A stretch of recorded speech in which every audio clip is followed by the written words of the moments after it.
From Don Rue Field here on the campus of Lewiston High School. We're bringing you an interdivisional clash between the 6-1 Lawrence Bulldogs and the 1-6 Lewiston Blue Devils. This is Dave Wing alongside Bruce Nicholas. Bruce, former coach at Oak Hill and Lewiston, joining me tonight. Coach, looks like you would think it sounds like a mismatch, but not necessarily. No, not really. I think Lewiston is, way better than their record indicates, and they've had a very, very tough road so far, playing Thornton Academy, Scarborough, Bonnie Eagle, all those teams. You grow from that.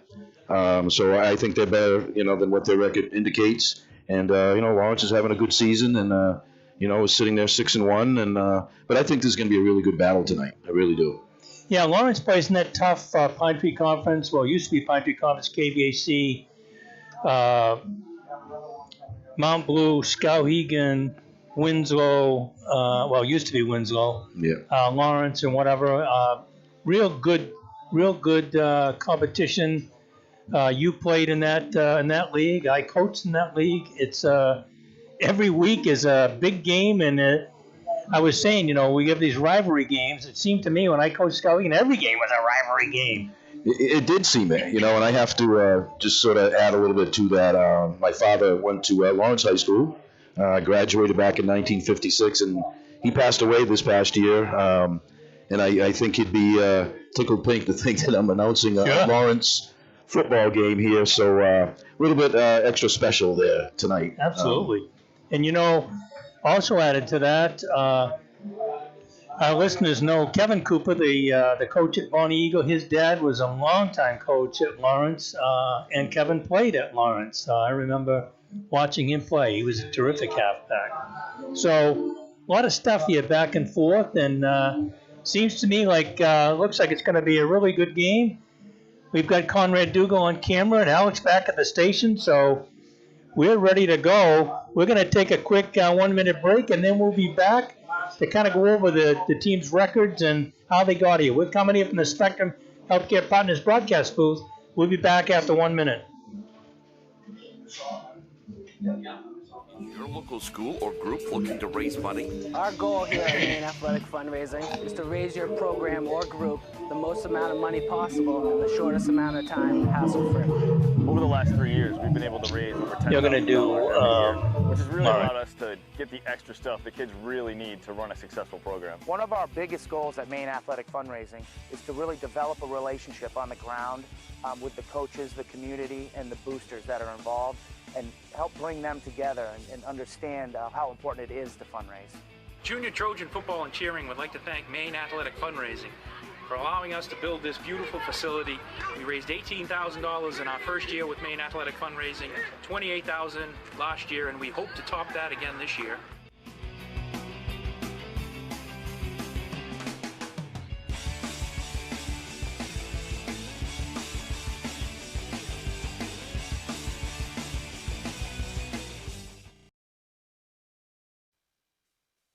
We're back here at Lewiston High School. Dave Wing alongside Bruce Nicholas. Coach, Lawrence comes in with a 6-1 record. You want to go over how they got here? Yeah, they're 6-1. They're currently number 3 in Class B North. Coney and Brunswick ahead of them, both undefeated.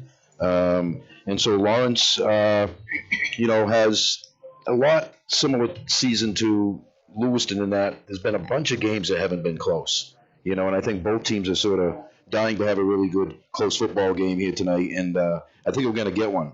They average 43 points a game. They've scored a lot of points for a Lawrence team. They're only giving up around 20 or so. They started the season knocking off Hamden Academy 55-7, 43-14 over Falmouth. Close one against Skowhegan 35-28, and then Brunswick is their only loss, 50-21. Then they beat Messalonsky, scored 54 there. They beat Brewer, scored 69 there, and had their other close game against Wyndham last week. So I think both these teams would like to have a close one. This is the last one for Lawrence. They go into the playoffs starting next week because they start earlier than the A team. So yeah, and going over that Brunswick team, I've seen them twice against Skowhegan and then against EL, and boy, I'll tell you what, they're running the wing tee to perfection, and that loss is nothing to sneeze about. That's a really good football team. Going back to the Class B playoffs, there's a little bit of a snag. I don't know if you've read anything about it, but unbelievably, with both the Heel Points and the Crabtree, Brunswick and Coney are exactly the same. Yep. And because of the crossover games, they have to wait some to find out, how that's all going to balance out. And Class A plays another game next week. Right. And so unless there's those, ancillary points where somebody down the line there beats somebody that'll make the points different, they might have to wait. I don't know what they would do. They'd flip a coin, I guess, which they have done before. Yeah. So they're not going to play each other. Brunswick and Cody won't play each other to. No, I think that they will probably, those two teams get the bye and everybody else plays. Wow. But what I'm saying is the whole thing is up for grabs because you don't know what the particular point's going to be until A's done with their schedule. So. Right. I see what you say. Yeah. Yeah, all the points. You're a heel points expert and Crabtree too. So, we'll wait to see what happens. Usually something breaks on that front and somebody's wins or losses, it'll make a difference in the secondary points. Let's go over Lewiston. They're 1-6. They've had some guys out. They had some for lots of different reasons. They started the season at Oxford Hills, a good Oxford Hills team. They lost 40-0. And the second game they won against Bangor, 32-27 in a back and forth. I remember seeing on Twitter one team was ahead and then the other, back and forth. So that was a really good game for them. And now Bangor's in a 3-game winning streak. Yeah, and they've won 4 games this year. For them, I don't care who you beat. You have to play the games that they tell you to play, and you hope you win. Then they went to Thornton Academy. They lost that 43-7 in really a game that was closer than even what the score would indicate. They lost to Coney at Coney 44-28. Again, scored some points, but not enough. They lost to Sanford 39-18. Again, when Xavier Levine, the quarterback from Sanford, when he's out there and playing, they're tough to beat. Yeah. They lost to Bonnie Eagle. I did that game. It was a close game. There was an inadvertent whistle. Then there was a long 80-yard touchdown by Humphrey on just a slit screen or bubble screen, whatever anybody wants to call it. And so it went from Lewiston thought they had the ball to an 80-yard touchdown the other way. Not what you want. And then last week they lost to Scarborough big 57-0. They had 4 starters out. And in anybody in high school football, when you've got, no matter what classification, you got 4 starters out, it's going to put you in jeopardy unless you're playing somebody that isn't very good. So that's how they both got here. You thought that you said who's coming back from Lewiston tonight, you thought? Dominic Cologne. Dominic hasn't played all year. Dominic was an all-conference player last year, and even as a sophomore, he made the Lewiston All-Sun Journal team as a sophomore. He hasn't played it down yet this year. I know the kids are pretty fired up that he's back. I mean, he's a strong boy. He's the strongest kid on the team, and we'll see if he can make a difference coming off 2 injuries, really. And you said that Cameron Karen will be out today. He's not dressed. I see him on the sideline there. So starting at quarterback for them will be Nate Lyons, you believe? Yeah. Yep. And number 22, who again has been out for a bit with a concussion, Danny May will be back tonight. So again, some good additions. There's a little subtraction there for Lewiston, but good additions to come back into their lineup. Dominic Colon is a real leader on that club, and I know they're going to look forward to having him back. Right, and you know, I know you've seen Lewiston a couple, 2-3 times this year. I have as well. They've had those games, the Bonnie Eagle, the Thornton Academy, where they're right there for a good stretch of time, and then, you know, one thing goes wrong, it turns into two things, and all of a sudden. So they're getting better. They feel they're getting better every week. We're getting close to playoff time, and, you know, tonight's a big night for them. Yeah, no question. We're going to take about a 4-minute break here, Alex, and then we'll come back and do our keys to the game. And this is senior night here from Lewiston, so we'll get a chance to maybe get a sense for how that's going. So we're coming in from the Spectrum Healthcare Partners broadcast booth. We'll take a 4-minute break, and then we'll be back. They try to put me back in as quick as possible. The doctors and physical therapists try to tell you what's wrong right away so you can just get it fixed. And Yeah, get you know, back I don't to what you're care. doing I don't care and have your what normal level. life, or try I mean, it to does better make a than what you were difference. before. Technically, it should be when you someone here in when you Saco, lose. close to the Biddeford Saco area, because we have a lot of sports teams. When you have your daughter or son that's injured, in my case, my daughter, it's nice to know that you have someone local, someone that you can trust, and someone that is expert in sports injuries.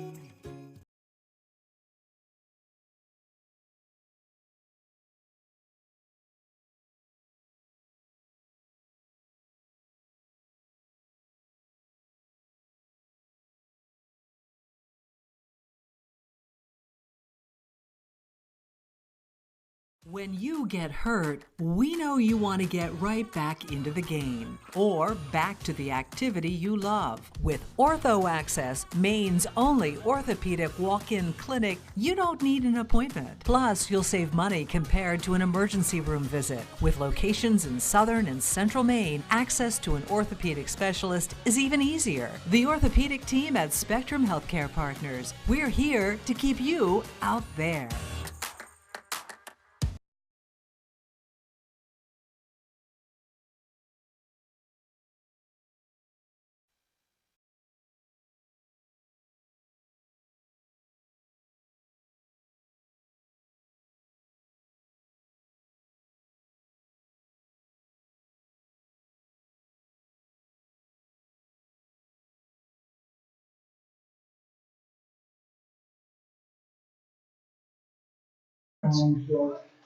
Having been there, and I'm sure you have too, that's an emotional night. Yeah. Knowing that depending on how many sports they play, that they're not going to play again in high school level anyway, and probably not going to play again. Right. Yeah, the last home game for Lewiston, they'll go to Edward Little next Friday night in a huge game. And then, you know, all the 8 teams are going to make the playoffs, so they will play again, but this is the last time they're going to play on this field. And, you know, it's only been a few years at this brand new facility, but, Sure. Yeah, it's a touching night. Yeah. Yeah, no question. Senior cheerleader Alicia Hamilton with another Cambridge recall. Alicia Hamilton then followed in fall to pursue a career in the nursing. We'll do keys of the game. Well, not quite when we come back on.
We are back here at Don Rule Field here at Lewiston High School. Dave Wing alongside Bruce Nicholas. This is senior night for the players and cheerleaders at Lewiston High School, and they've been going through introducing them. Those will all be on MBR for your viewing pleasure.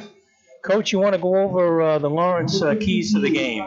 Yeah, Lawrence being, on the road tonight, I think it's very important for them to get started real fast. Lewiston's had a few games where they have started fast. I think they've had leads over Bonnie Eagle and was right there against Thornton Academy. So very important for Lawrence to get out and not let up.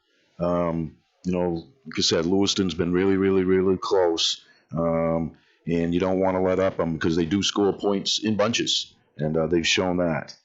And they're also a pretty fast team. I was talking to a kid today about you can't tell speed on a film, and Lewiston has some really fast guys, and sometimes that gets negated because of situations or whatever. But they're a really fast team, and Lawrence needs to contain them. Let's look at the keys of the game for the Blue Devils for Lewiston. I think one of the things that's hampered them all year, they need to minimize the mistakes. Turnovers, penalties. Seems like in key spots they've played really well for big chunks of time, and then all of a sudden, wow, they just 2 or 3 things happen right in a row, and they just can't get themselves out of it. Number 2, I think they need to stay focused. When I interviewed the coaches this week, I asked some of these coaches, you get down near the tail end of the regular season before you start the playoffs, and if you're having a tough year, you got to keep them focused. And I asked each of the coaches how you do it, and each one of them had a little different way that they want to do it. But I think it's vital because, they're kids, and they're starting to think about, boy, it's getting chilly out. I got a lot of homework. Basketball is going to be all that stuff. Yeah. And you need to keep them focused, and I think that's going to be really important for the Lewiston team and the staff. And I think the teams that run wing T, you cannot sit back and try to contain them. You got to attack them. My philosophy always was, and I think that's a key for Lewiston tonight. You got to go after them. You've got to be in that backfield when that guard tries to pull to get around the corner on the buck sweep or do a trap inside. You got to knock him down. Yep. Knock them back, destroy the play, because if you let them get around the corner, we've seen that. Anybody that's seen Brunswick this year, boy, when they get around the corner on the buck sweep or they're running fullback belly, look out, because once they're through the line, their speed is incredible. So I think you've got to attack that offense. Now, we did see during warm-ups, Lawrence also ran some spread with the read. Now, I don't know whether they have enough time where they're running the actual read like some of the teams are doing, or whether this is predetermined. But they were running the spread formation, which makes it a little different when you're trying to attack somebody when they've got people spread all over the place, because one little missed assignment and it's a touchdown. So again, I think those match up pretty well. I think both teams are things that both teams can do. Mm-hmm. Yeah. I mentioned earlier Ken Lindloff as the offensive coordinator at Lawrence. He's gonna, he understands basics and simplicity, but he also likes to spread the field out and do things. So I think Lewiston, obviously going to have to shut down the running game of the wing T.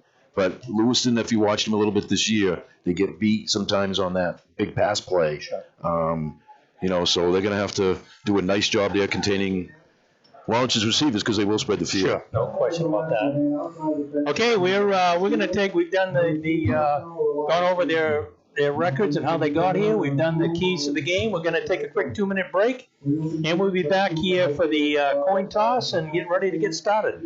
We'll be right back. Coming in from the Spectrum Healthcare Partners broadcast booth.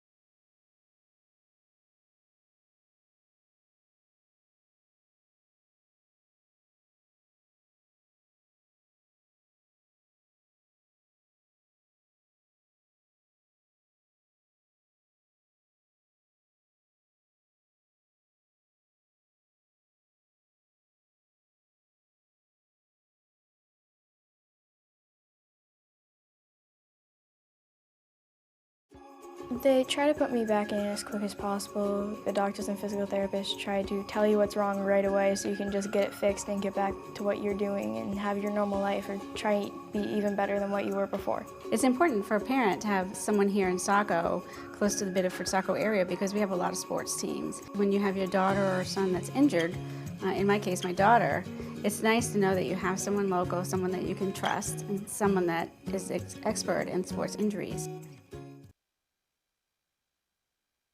When you get hurt, we know you want to get right back into the game or back to the activity you love. With Ortho Access, Maine's only orthopedic walk-in clinic, you don't need an appointment. Plus, you'll save money compared to an emergency room visit. With locations in southern and central Maine, access to an orthopedic specialist is even easier. The orthopedic team at Spectrum Healthcare Partners. We're here to keep you out there.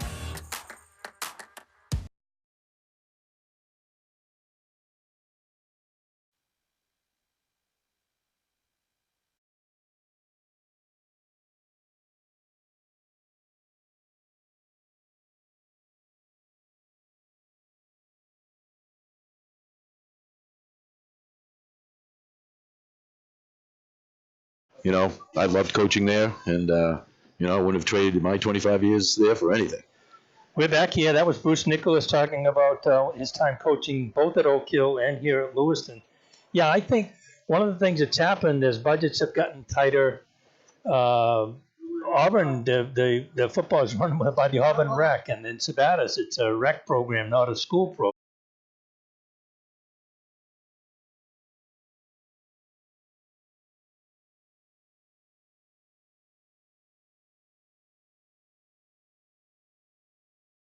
Back here, got a little jump the gun there, Coach. It said go on the screen, but we were just kidding. So yeah, I think you were talking about back along when we both first started at Oak Hill. It was run by the rec department, and I believe it still is the youth program. And even in Auburn, I think that it's run by Auburn Rec. And anytime you have that outside of the school like that, I know Miranda has always been that way. It takes some good takes a lot of parents. work. Boy, Yeah. you've got to have, I know like the Poland boosters have worked really hard. That group is out in force all of the time. Right, And, right. So this is senior night here at Lewiston High School. We've had the introduction of senior players and cheerleaders and their parents. And Lawrence is across the way. If you're watching us on MBR, you can see them ready to bust through that the paper there that says something to them on the other side. We can't read it, but they're hiding it on us. Can you read it through, Coach? I can. I don't. My eyes aren't that good. I think you can. You think you Think can? you can. All right, so that's a good There's thing. a little bit more to it, but So anyway, you know, we talked about way back when we first went on the air. You know what? That senior night, it's an emotional night for everybody. These teams are both going to be in the playoffs. What football decided to do, they really opened it up so that it's really an extra game for almost everybody. Most of the times, the top two teams get a bye and everybody else plays.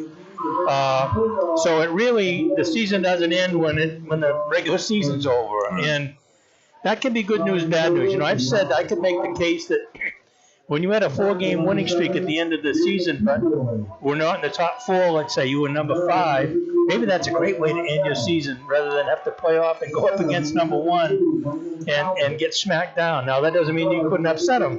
right. But everybody looks at those things differently, and so Lewiston is introducing one of their starting units, and I think that we're both kind of excited to see this interdivisional, an A team against a B team. Each of the A schools, there are 8 A schools. Each of them have had 2 crossover games with B schools, and they went back, Bruce, to the old days of the Crabtree points because it did make a difference who you played in the Bs. You know, if you're playing Brunswick, that's a heck of a lot different than some of the other B schools you might have been paired up with. And, You know, exactly. You know, and Maine is really a small state. We don't have a whole lot of football teams, and to really come up with a good system that works for everybody is almost impossible. So, when I coached, and I coached probably more teams than I wanted to that didn't have the winning record, but we still felt we were pretty good. I didn't mind going 2-6 and at least getting in. They're going to play the national anthem. We'll take a quick break, and we'll be right back after this message. Let's go listen to the anthem.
That was our national anthem. Don't ask me who played that, but usually we have somebody sing it. Yeah, it would have been nice to have a singer. But yeah, we didn't tonight. Well, they didn't ask you and I, did they? No, Thank no. goodness. I know the words, but Yeah, no, I pretty much know the words. That's correct. Yeah. Not sure anybody would want to hear it, but I do know the words. So, it's Bruce, it's ended up being a nice night. They talked about there might be some light rain. Knock on wood. There is any up here. I haven't seen that. I mean, there's no stars out, but we haven't had any. The beauty of this field is the ball might be a little wet, but the field's going to be fine. Right. I'm down here in Lewiston, and I was checking the weather forecast all day. Around 8 o'clock or so, we might get some showers. 9 o'clock, it might kick in towards the end of the game. But, this field is going to be okay. It drains well, obviously, for the turf. And I don't think it'll affect the play tonight. Dylan Jackson and Dion Hunt for Lewiston. Out for meeting of the captains from Lawrence is number 70. It's funny. There's two sheets here. It's interesting the way schools send you the information. It's Isaac Pord. See if you can catch those other numbers. Is that a 5? 56. John Mike Roy, number 56, is one of the Mike captains. Roy, and there's a third 25, Paul Morneau. Paul Morneau. Now, I didn't see if they had a signal yet of what. No, he hasn't done it yet. It's always nice to know who's going to get the ball in the second half and whether somebody deferred, and Right. tells you a little bit about the coaching staff when they want to take. If they win the toss, they want to take the ball. So many of us want to play defense first, get the ball in the second half, Right. but we'll see. And I've done 3 games this year, and I've sort of predicted in the beginning, a lot of points scored, not many points scored. I've been totally wrong. I think this is going to be a defensive struggle. I think both teams offensively are still going to find themselves a little bit, but we'll see. I hope it's a close game. I haven't done a close game yet. No, I've done a ton of games. I've only had 2 close games. So Lewiston won the toss, and they're going to defer. So they will take the ball in the second half. We'll kick the ball. Lewiston has won the toss and will defer to the second half. And they will go on radio from the Blue Devils will go from right to left on your radio dial. Those of you on MBR can see it. And we'll try to give you all the action. Yeah, I mean, both teams are blue as their main color. But Lawrence has, it looks like, gray pants on? Gray pants. Yeah. And So- little different helmets here. They for a long time, they wore those, the blue helmet with a white Maine, the old Maine, Michigan helmet. And not anymore. They've got something different. Wow. But neither does Maine. Maine hasn't worn that. Right. That They have old Maine, Michigan helmet for a long Bonnie time Eagle now. still wears that. Bonnie Eagle still has it on. Yeah, that's Kevin. He's going to hold on to that. Coach Cooper. Yeah, I think the team where Lewiston is right now, I know I'd rather maybe kick the ball off, go out on D, let my kids get some adrenaline flowing, the nerves out, and then take the ball on offense. Yeah, I think it allows you on defense to be really aggressive, get some hits in, and like you say, get that nervousness out, and so on. So back for Lewis for the Bulldogs is number 4 is Andrew Tremblay. Number 25, Paul Monod. 34, Nate Regalado. So kicking off for the Blue Devils. It's Josh Randall, number 10. Josh Randall. This is good because you know who they are without even looking at the numbers, right? I know. This is easy for one side of the ball. I told Coach Nichols that happened to me last week. The numbers were wrong on the Oak Hill roster. Unfortunately, A.J. Redmond knew the situation. Oh, he touched the ball inbounds. No, he said it went out of bounds first. I thought maybe, Bruce, that he touched it inbounds. Part of his body might have been in, part of it out. I'm not sure. We got replay right here. First play. I don't know if we can get it. But, geez, that. Yeah, that's big. That ball's on the 20 instead of on the 35. That's a big. You know, I think we both thought that maybe one of his feet was still in bounds. I don't know. But anyway. Yeah. Lawrence going to take the ball. They're going to come out wing left, split end right. The old 900 formation. Just off tackle. And, boy, he's going to pick up about 7 good yards. That is Regalado. At least that's the way I'm going to say it. Nate Regalado. He is a senior for the Bulldogs. Pick up of about 7.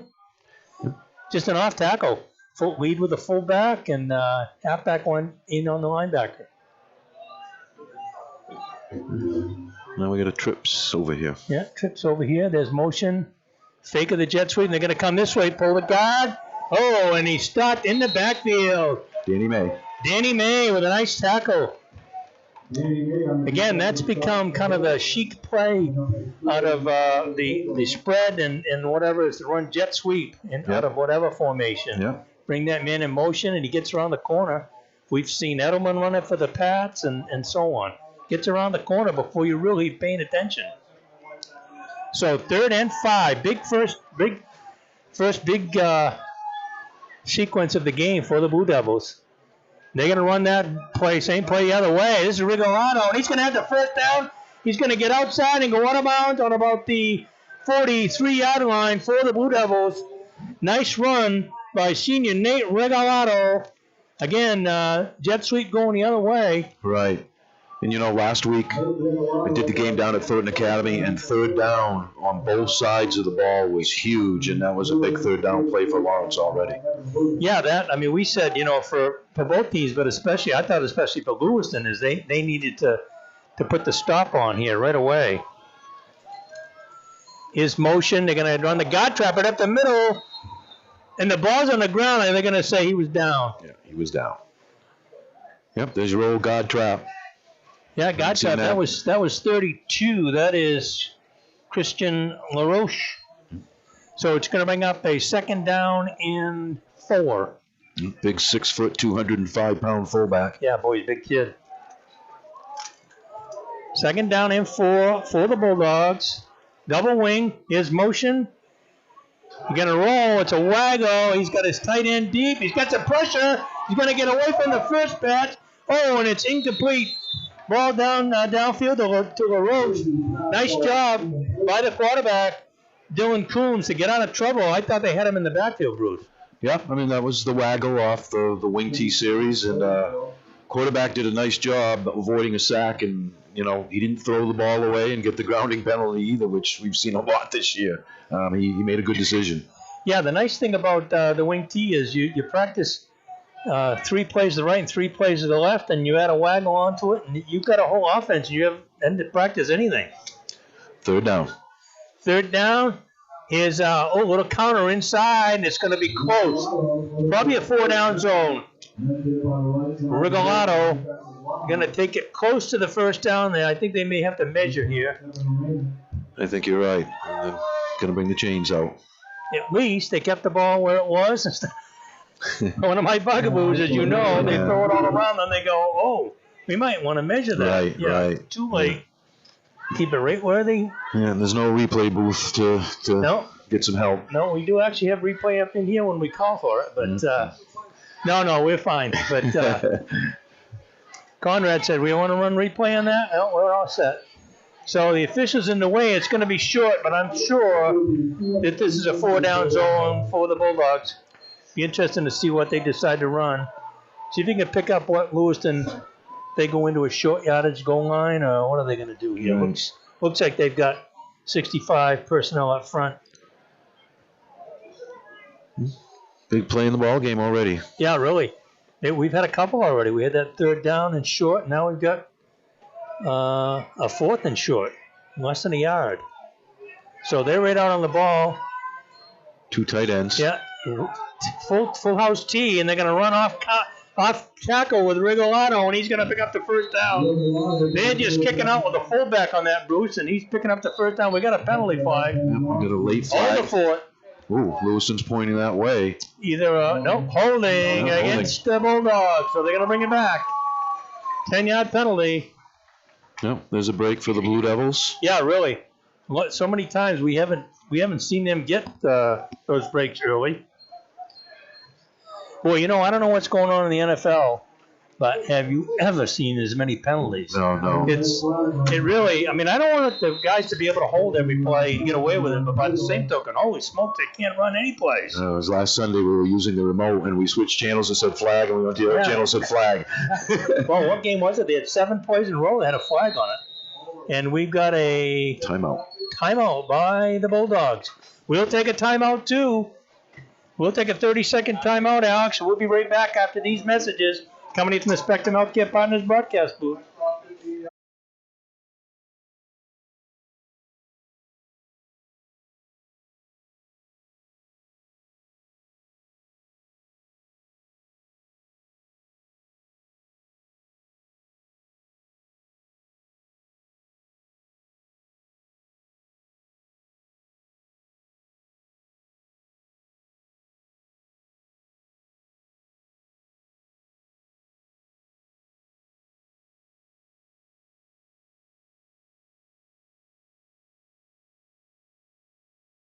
Here at Don Roof Field in Lewiston High School, interdivisional game between the Lawrence Bulldogs and the Lewiston Blue Devils.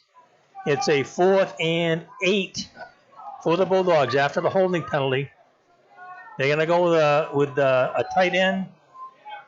Twins to the left. Here's a quick bubble screen. He's caught the ball, and he's going to be tackled short at about the 39-yard line. So the Blue Devils will take over there. In number 44, Dominic Colon. Yeah, well, you said that he'd be a big factor tonight. Yeah. He's played some defensive end, some linebacker, and he was there on that bubble screen. Well, that's what I call it. Slip screen, bubble screen. We see it in the pros a lot because if you're playing man-to-man and they can block your guy, you can pick up some yardage. So here come the Blue Devils with Nate Lyons at quarterback. Here comes Danny May, a little late coming to the field. He's going to go on a wing. Lyons calling the signals. He's going to hand the ball deep. And, tackled into the backfield. Dylan Jackson, really big leakage over that right side. Defensive right side. So a loss of about 6. 2nd down and 16. With 9:05 to go here in the opening stanza. Dave Wing alongside Bruce Nicholas. Yeah, not the way the Blue Devils wanted to start. No, one of the other games I thought that they did better when they started one way and cut back against the grain as opposed to trying to get outside. Splits on both sides. Here's a God trap inside. May's going to pick up about, back to Danny May, back to about the original line of scrimmage, so it's going to bring up a 3rd and 10, maybe 11. Yeah, that's the play you want on 1st down. Yeah, no, that's right. You'd like to get that kind of yardage so that you get a short on 3rd down. Now Lewiston has to pass, and I think they've struggled with this. Look for maybe Dion Hunt, their big tight end, to try to get open here.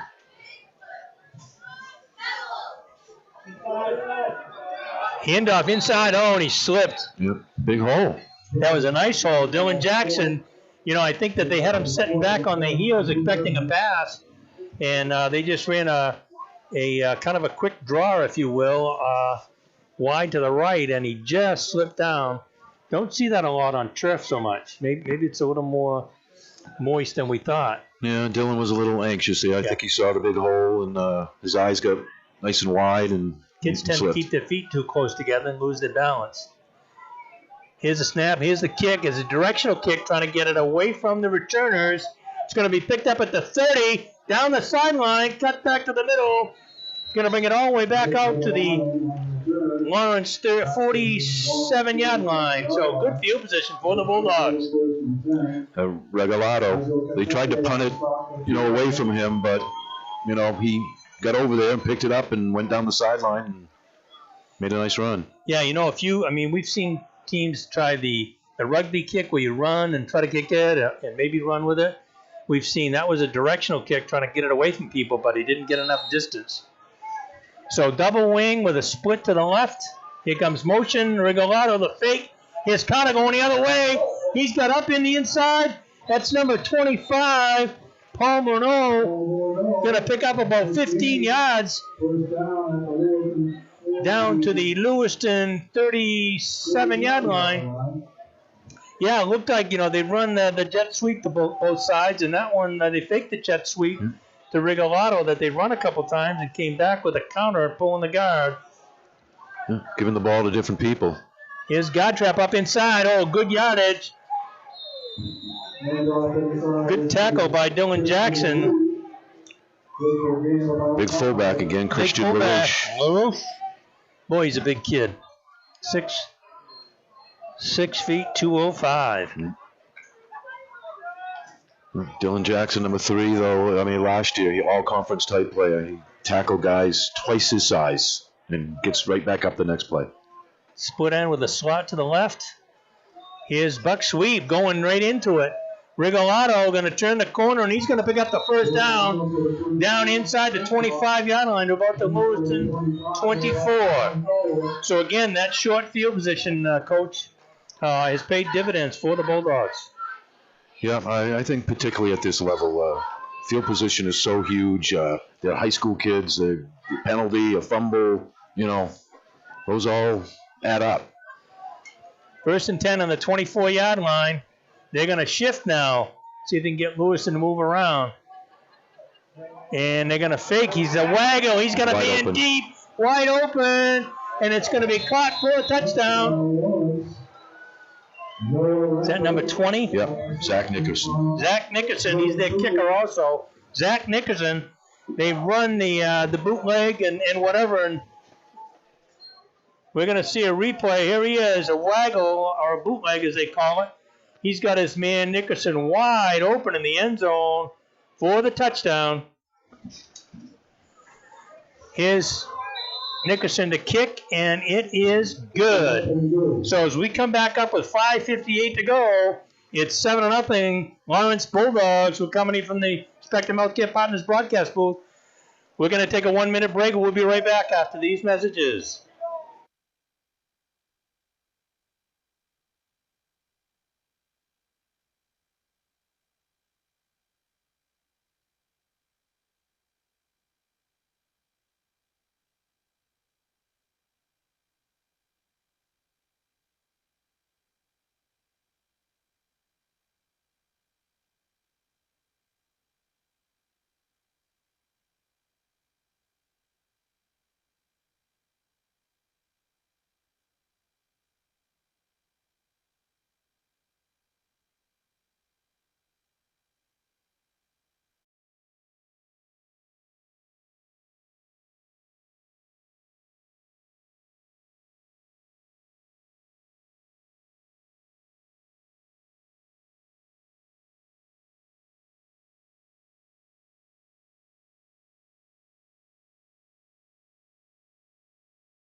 Here's a kick deep to about the 3-yard line.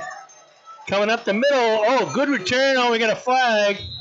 Going to come back. The ball's returned up to about the 25-yard line by Katende. Yeah, he's a sophomore. Katende, number 13, Nigel Katende. Nice little run there, but it's going to looks like blocking the back, I think, and it's going to take it back half the distance. They're looking to see where the blocking the back. So again, we said one of the keys to the game for the Blue Devils was cut down on the mistakes, and that you can't have that. I mean, so they're going to take the ball now on about the 12-yard line, deep in their own territory. Nate Lyons at quarterback. He's got Danny May in the backfield with him now. He's got trips to the left. Here's a quick bubble screen. Oh, nice yardage. Good tackle by the Bulldogs. The ball's thrown to Evan Williams. He's going to pick up about, let's see where they spot it. Oh, 5, not quite. Maybe 4. Second down and 6. Yeah, Evan's been, regardless of the quarterback, their best target this year. Is a very athletic kid and goes up and catches the football and is having really an outstanding year. 5:21 here in the first quarter. 7-0 Lawrence Bulldogs. Nate Lyons, he's looking for somebody to come in motion. There he goes. Danny May. Here's a quick pitch going wide. That's Jackson. He's going to go out of bounds. That'll stop the clock at about the 19-yard line. It's going to make for about a 3rd and 3. About 3rd and 3 for the Blue Devils. Yeah, quick pitch to Jackson. He tried to get outside. Lawrence is pretty quick. They tried to go that way a couple ways and haven't gotten much. Yeah, they've been quick to react to the stuff on the edge.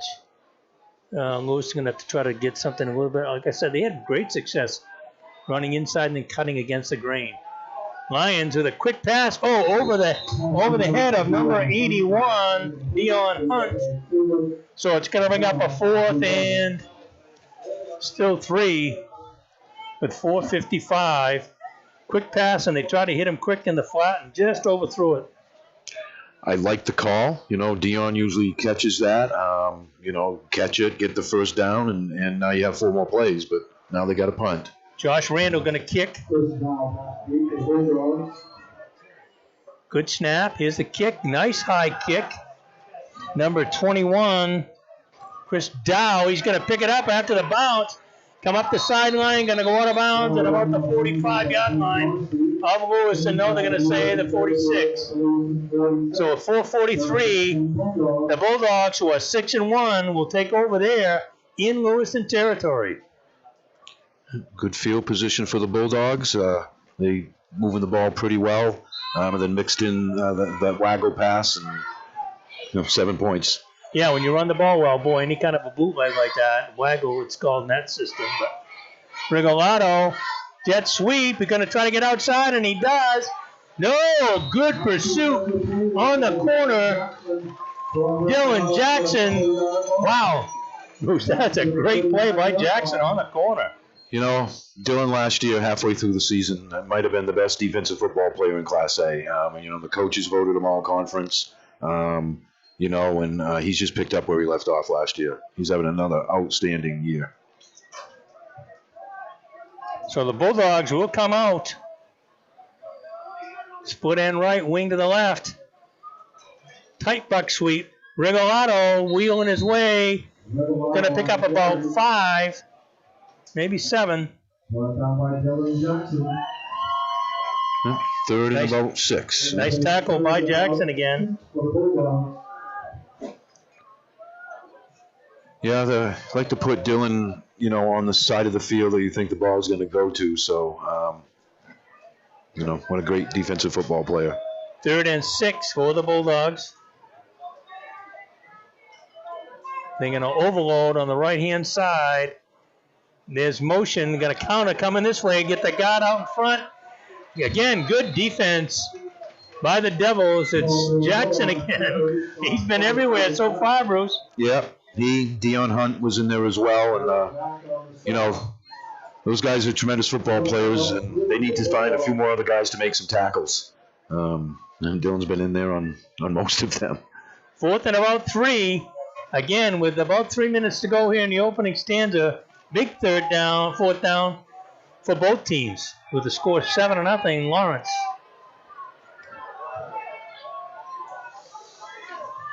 His inside counter to Rigolato, and he's going to pick up the first down. It's interesting, Bruce. They haven't run the fullback belly. They're running. Yeah, I know. I think it was going to be that, but it was right. the counter behind it. Right. It's a lot like the belly. They do counter with it. Nice little play. Yeah. So first down for the Bulldogs on the Lewiston 34-yard line, 33-yard line, I guess. Blue Devils got to bend but don't break here. Come up with a stop here and get the ball back. Motion, guard trap up inside. And again, that big fullback, he's pulling his way, but Lewiston's equal to the task. That's the big fullback, number 32, Christian LaRoche. Boy, that's a big kid. Yeah. Nice job by the Devils. Garrett Mack was in there. Dylan again was in on there, and Dylan's legs just kept pumping. He's probably got, the other guy's got 70 pounds on him. Going to pick up 2 yards, so 2nd down and 8. Wing left, split end right. Here's Buck sweep, and they run into each other, but he's got the corner. And, up the field, number 24, Wyatt Fortin, was puck sweep, Bruce, but they ran into each other. Yeah, they slowed it up a bit, but they still, got something positive out of it. First down. Allowed the blocking to develop, I think. Yeah. So first down for Lawrence at the Lewiston 23-yard line, I guess. Yeah. They're getting about 10, 11 yards. Yeah, they're getting the first downs, and this has been a nice drive for them. There's fullback belly. And trapping on the end with the guard. Yeah, we called that 137 belly. Yep. And he's going to pick up both 3, so 2nd down and 7. With under a minute now, 55 seconds and counting. Here in the opening stanza. Dave Wing alongside Bruce Nicholas. Same formation. Here's Buck Sweep coming this way. He gets outside a little bit. Nice job coming up on the corner by number 16, Donovan Jackson. Yep, Dylan's brother. For the Devils. For really maybe a yard gain. So 3rd and 6. Again, Lawrence has been able to convert on these 3rd downs. Here's the Wago. He's going to be wide open, but he can't hit him. So Coombs overthrows his tight end out that side. It was Nickerson again. I'm sorry. Wide open again. Yeah, Nickerson. Zach Nickerson, who caught the touchdown first time. So 4th down and 6. Boy, he's wide open. Ooh. I don't know, Coach. I come back with the same play. Yeah, well, I know. You think, well, they're going to know now. But once they think that it's a receiver deep, they've got a fullback going into the flat. There's a lot of possibilities on that. And they do.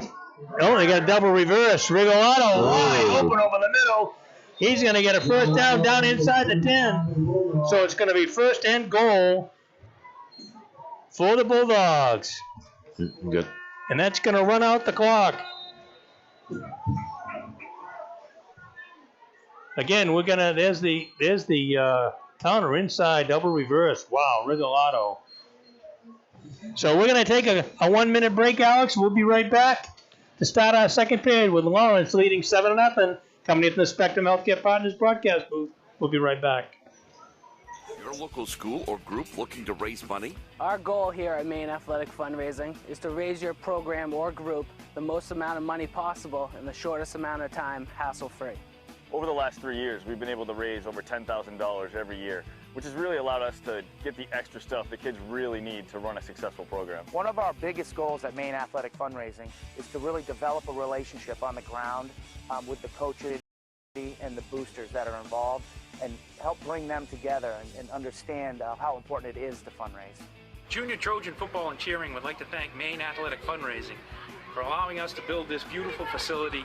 We raised $18,000 in our first year with Maine Athletic Fundraising, $28,000 last year, and we hope to top that again this year.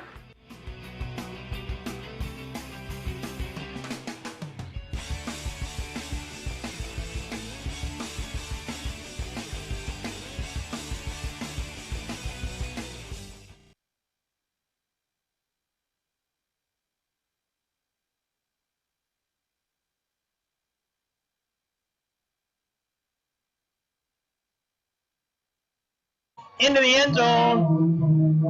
Regalado.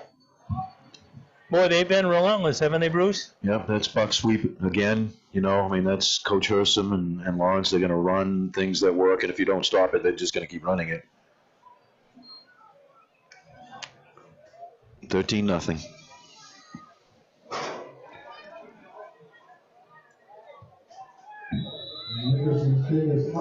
And the kick by Nickerson is good. So as we come up the field with 11:54 here in the until halftime, it's 14-0 Lawrence. We'll be right back after this message.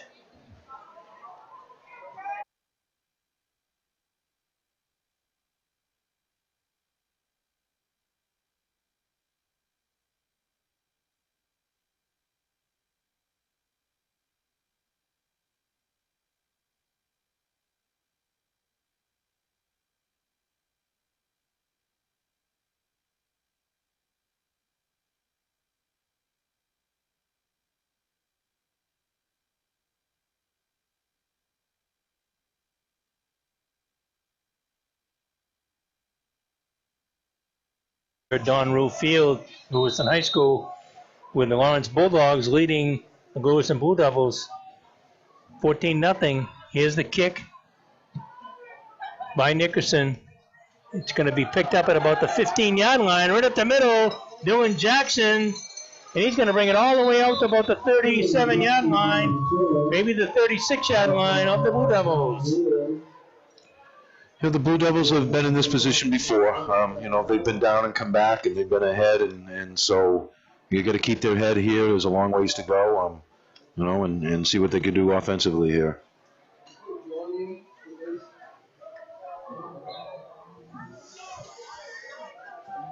So from the 36-yard line, the Blue Devils, they got twins over here to the right and a split to the left.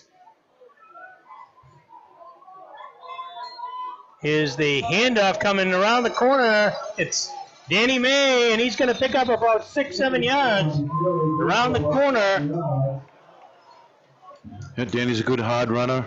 That's a nice play for Lewiston on first down. That's what Coach Hartley would say. We want to stay on schedule. That's on schedule right now. Yeah, almost 8 yards. So 2nd down and 2. Excuse me. Nate Lyons, a quarterback for the Blue Devils.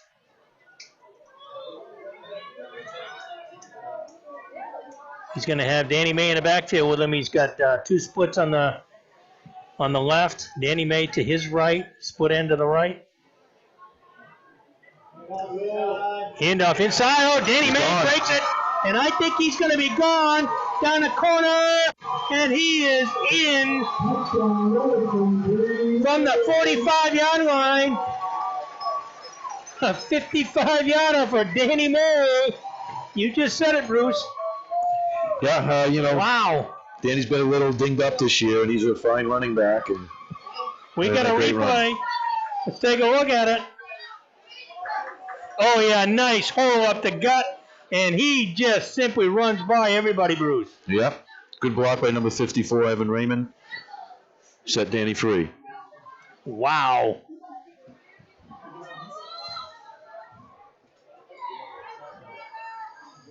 Here's the extra point kick, and it is, it's the post. It's the post. No good.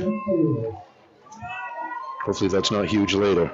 Josh Rando just hit the post. So as we come back up the field with 10:52 to go, it's Lawrence 14, Lewiston 6. We'll be right back after this 30-second break.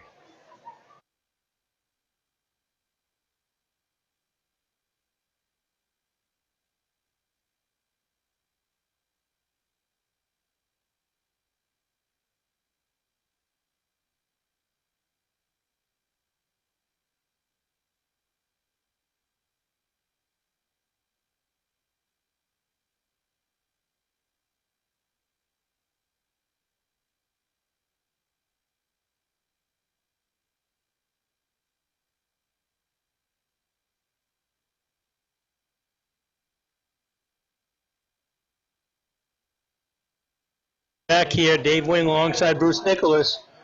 14-6, Lawrence. After a scintillating 55-yard run by Danny May of the Blue Devils. Here's the kickoff by Josh Randall. It's a line drive, and it's going to take a bounce by Tremblay. Oh. He comes up the middle. Good coverage by the Blue Devils. Going to take him back down just beyond the 20-yard line. See where they mark it. It's going to be, looks like it's about the 21-yard line, maybe 22. Who's in the bottom of that pile? Dylan Jackson. Dylan Jackson, On boy, the he's had a kickoff game, team. hasn't he, already? Plays everywhere. So the Bulldogs are going to come out. Dylan Coombs, the quarterback. Here's Buck Sweep around the corner. Going to pick up about, second effort, going to pick up close to 10.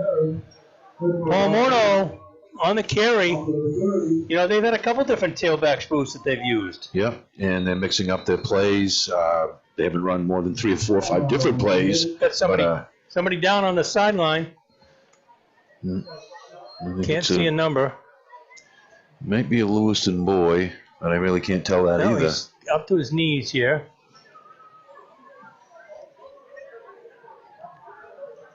Well, I think we'll take a quick 30-second break, and we'll be right back after this message.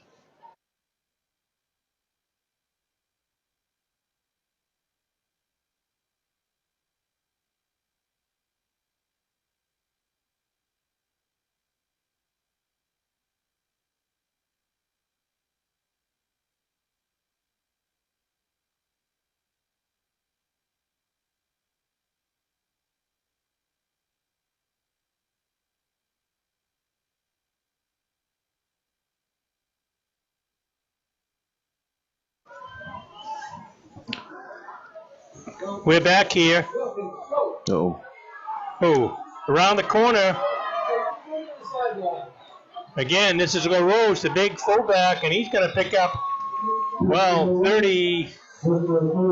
It was second and short. He's going to pick up about 30 to the Bulldogs' 49-yard line with 10:14 to go here. They said he stayed in bounds. Yeah, they ran the jet motion, but they gave it to the fullback, and you can't go with that motion. You got to play responsibility football. Well, that's the thing. Everybody's got a responsibility. Double wing is the waggle. He's got Nickerson deep. He throws it to the man over the middle, number 87. That's Nick Blaisdell. That's the trail. Trail tight end. Trail tight end over the middle, and again another big pickup. Nice throw by Dylan Coombs.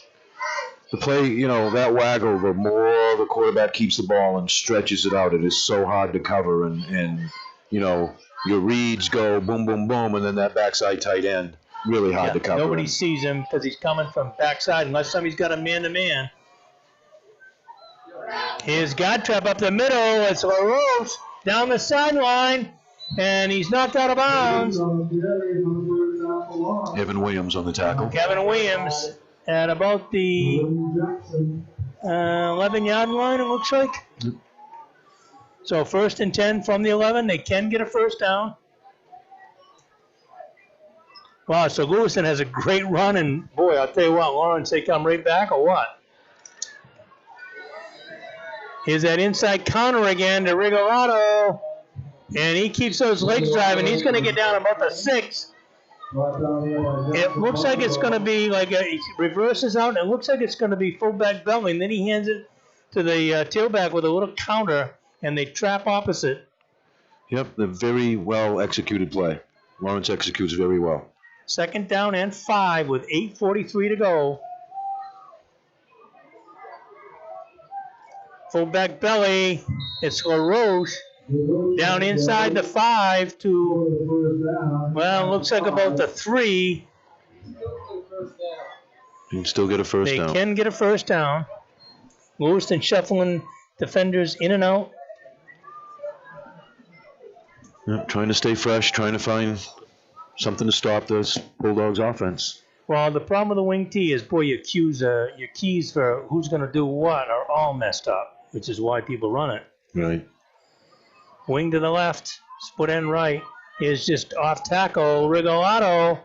Lewiston stiffens, drives him back. I'd say no gain there, Bruce. Yeah, well, they're running at Dominic Cologne, and they're going to find out that it's hard to do that. Garrett Mack stepped in there as well and then helped with Dominic on the tackle. I think they're supposed to kick out Dominic, but it's very hard to kick Dominic. Yeah, I would say. I'll tell you that. As I recall, last time I saw him play, this is where he played, defensive end, and boy, was he tough on the edge. Is Waggle again. Oh, he throws it underhand. Wow. Yeah. What a nice play. That's, is that LaRoche? Yeah, that's the fullback. Fullback LaRoche on a little 6-yard pass.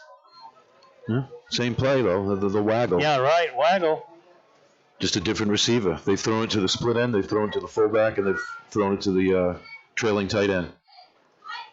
3 scores. Yeah, and it's really approximately the same play. The kick by Nickerson is good. So as we come back up the field with 7:25, it's Lawrence 21, Lewiston 6. Here's another look at it. Coombs gets out here, and he sees him open. He just shovels it under him. Wow, that's a pretty classy play and a nice catch. We'll take a quick 30-second break, and we'll be right back. Coming in from the Spectrum Healthcare Partners broadcast booth.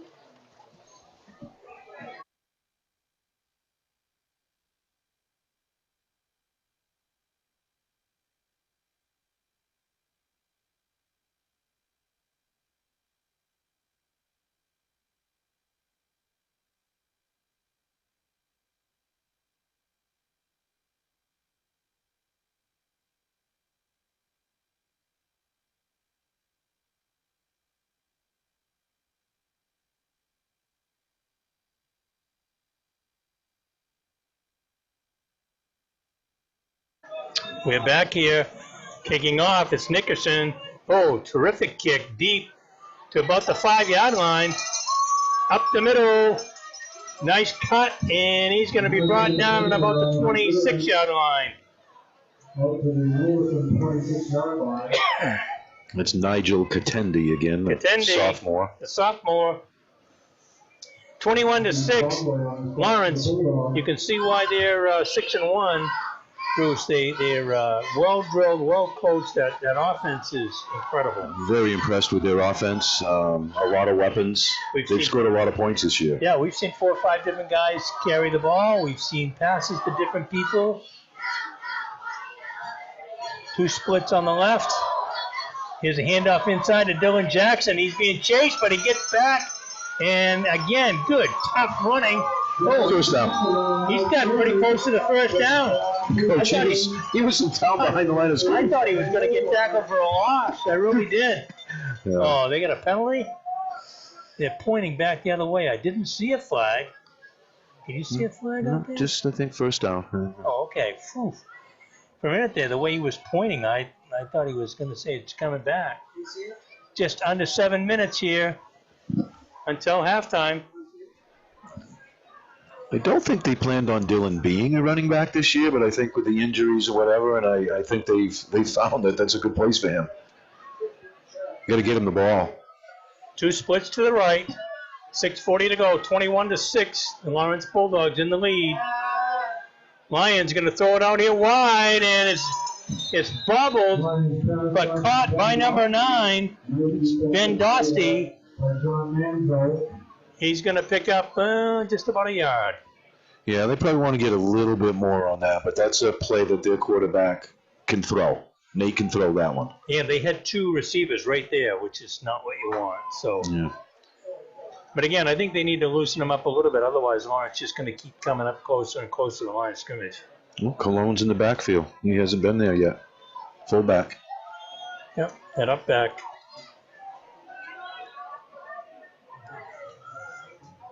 Here's a handoff. It's Dylan Jackson. Nice adjustment. And he makes another cutback. Boy, that was a nice adjustment in the hole, Bruce. Looked like he was going to get stuffed in the hole again. Yeah, and Cologne had a nice little finish block on something, knocked him right to the ground, and that's a good guy to run behind. 5:36. Lawrence leading 21-6 over Lewiston. 3rd and 4 at about the 43-yard line for the Blue Devils.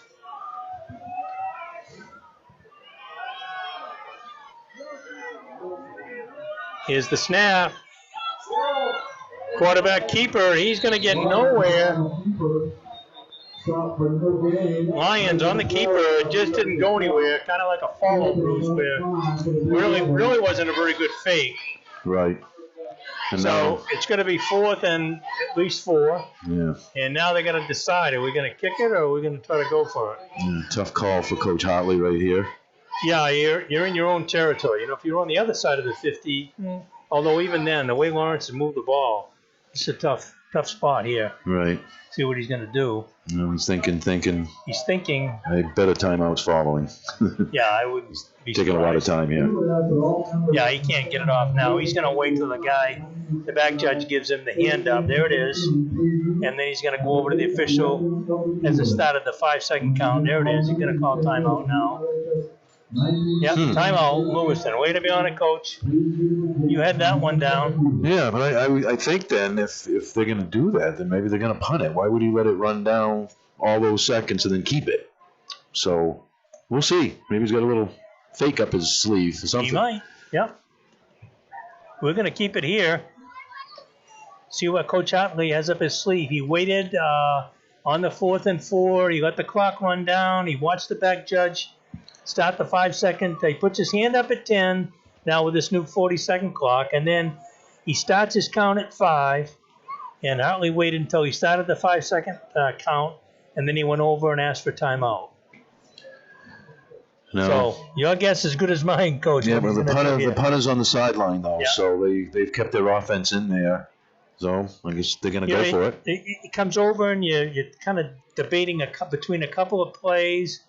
And the time runs down, and you say, what the heck? We got them. We might as well use them. We'll take a timeout and run the play we really want. Now, do they try to draw the Bulldogs offside Well, here? Because it'd be a first down if they could. If they could. So we got splits on both sides. We got a slot to the left. We got a pistol formation with Dylan Jackson. Option. Zero read option. He pitches the ball, and Jackson fought like crazy. He's going to be about a yard short, maybe 2. Not a bad idea, though. Into the sideline, though. Right. Well, that's probably you got a right-handed quarterback. Yeah, so Lyon, no, that's right. He's a little inexperienced, so you go with into his good hand to snap, to take the pitch with. And he's going to be short, so the Bulldogs will take over right at the the Lewiston 45-yard line. With 4:17 to go, they set the chain, stop the clock. Guess they said he went out of bounds. 21-6, Lawrence. Coombs going to bring him out of the huddle. He's got a man in motion. Here's the jet sweep, trying to get around the corner. Nice block on the corner. Terrific tackle on the edge. That's Dylan's brother, the other Jackson. Donovan Jackson. The soccer player last year. That ball was carried by Chris Dow on the jet sweep. And again, they ride that a little bit, Bruce, so that you're not sure if he's going to give it, he's going to keep it, or he's going to throw it. It's it's a tough thing to try to figure out. Coombs under center. Is that inside double reverse?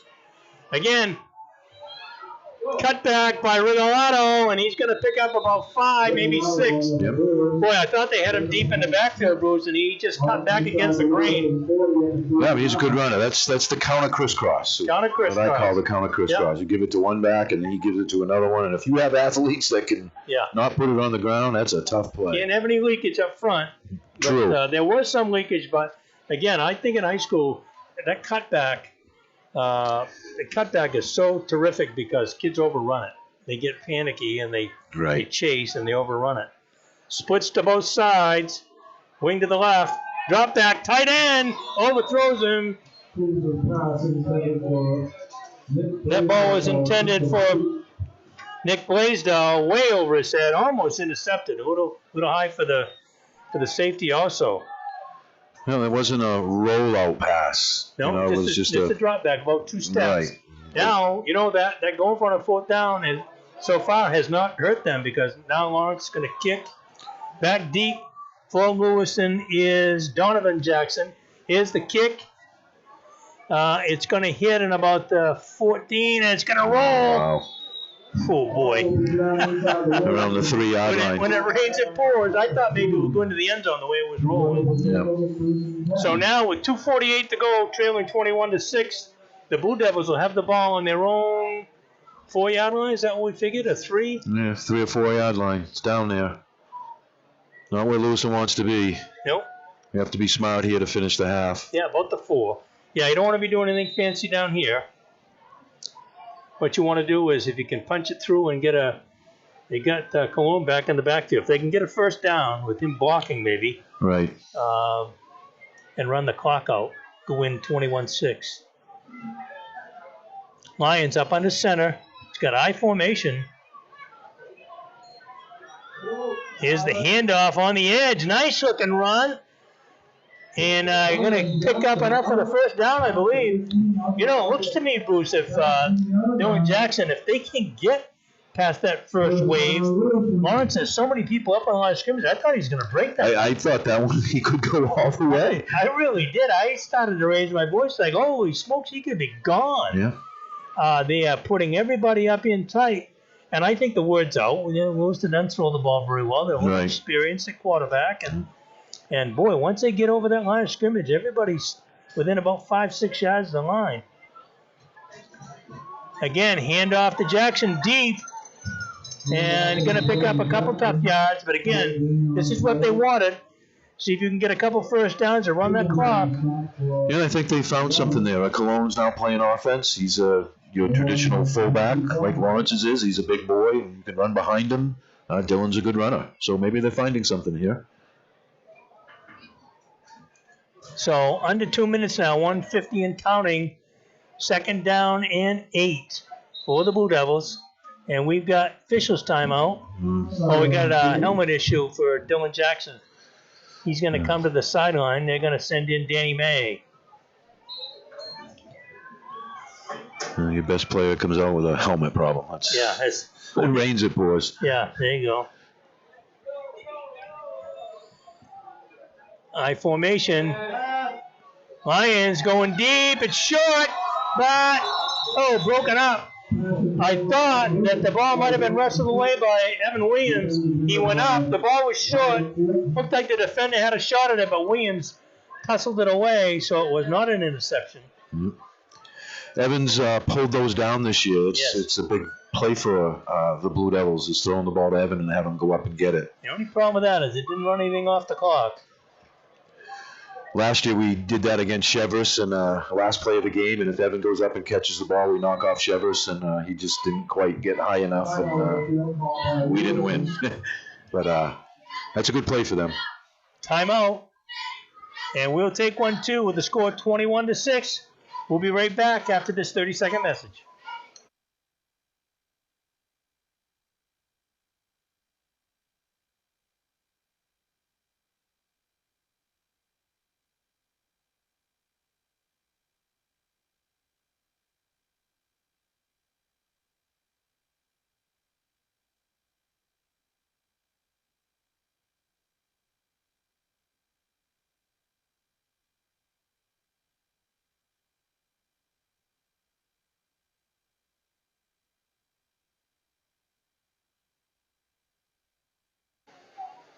The 6-1 Lawrence Bulldogs leading the 1-6 Lewiston Blue Devils 21-6 with 1:28 to go until the half.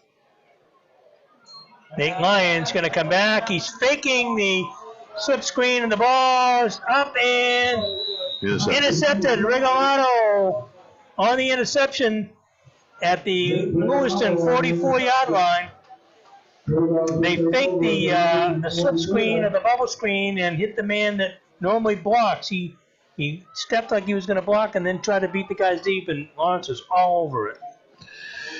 Yeah, realistically, Coach, it's almost the same as a punt right there. I think, Yeah, really. Coach Hadley took a chance there, and you just got to make sure they don't score here with 1:21 to go. Coombs brings him out.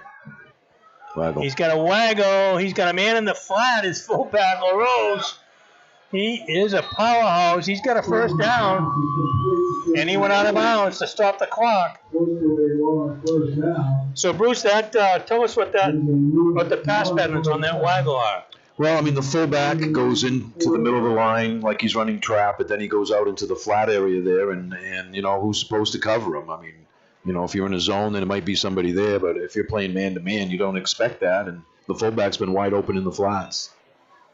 Split end way out wide to the left. His jet sweep. It's Regalado. Oh, nice defensive play. Guess who? Yeah, Dylan Jackson. He's been everywhere, Bruce. Yeah, you can't line him up everywhere, because if you could, then the other team wouldn't gain many yards.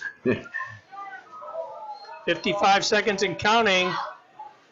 Lawrence got a man split to the right, twins to the left. Coombs dropped straight back. Here's a bomb going deep into the end zone. He's got a man open. Touchdown, Nickerson. I thought he dropped it there for a second. Hung it up right in stride. That ball was right on the money, Coach. Right on the money. So Lawrence with that ball was on the 26, I guess, something like that, 26-yard. Nickerson with the kick, and the kick is good. So Nickerson from Coombs. Yeah, we can catch that on replay. And Nickerson from the kick. There it is. Oh, that ball was absolutely perfect, Coach. Right on the money. He doesn't even break stride. Look at this. Wide open. Drops it right in. Perfect. Wow.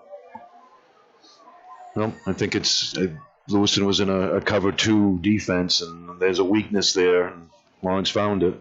Yeah, that guy, the deep safety on the cover 2's got to get over there, and he didn't get there. So Lawrence leading 28-6 with 41 seconds to go in the half. You had just said, Coach, can't let them score just before the half. To win 21-6, okay, not perfect, but getting the ball back. Get the ball, you get something going to start the half, you're in pretty good shape. So Nickerson, jack of all trades, he's caught 2 touchdown passes and he's kicked 4 extra points. Here's his kick. It's a line drive. It's going to be taken by a short man at about the 28-yard line.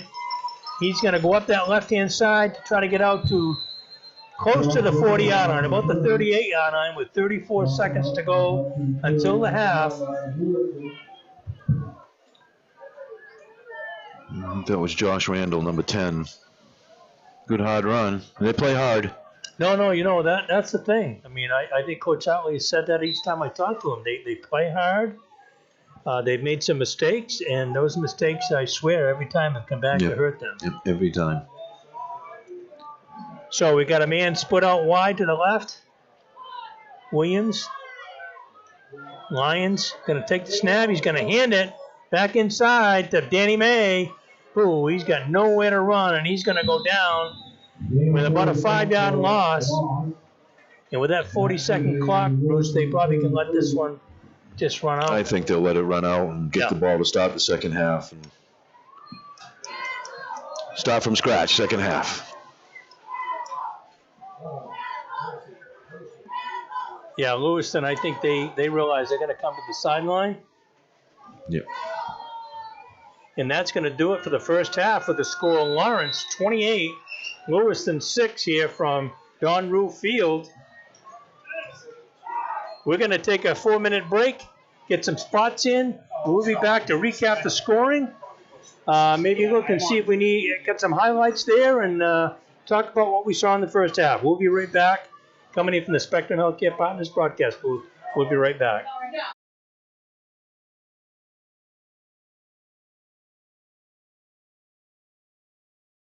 Your local school or group looking to raise money? Our goal here at Maine Athletic Fundraising is to raise your program or group the most amount of money possible in the shortest amount of time, hassle-free.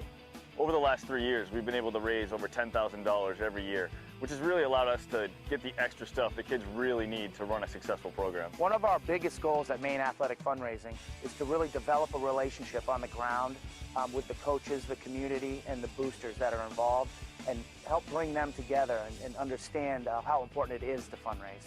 Junior Trojan Football and Cheering would like to thank Maine Athletic Fundraising for allowing us to build this beautiful facility. We raised $18,000 in our first year with Maine Athletic Fundraising, $28,000 last year, and we hope to top that again this year.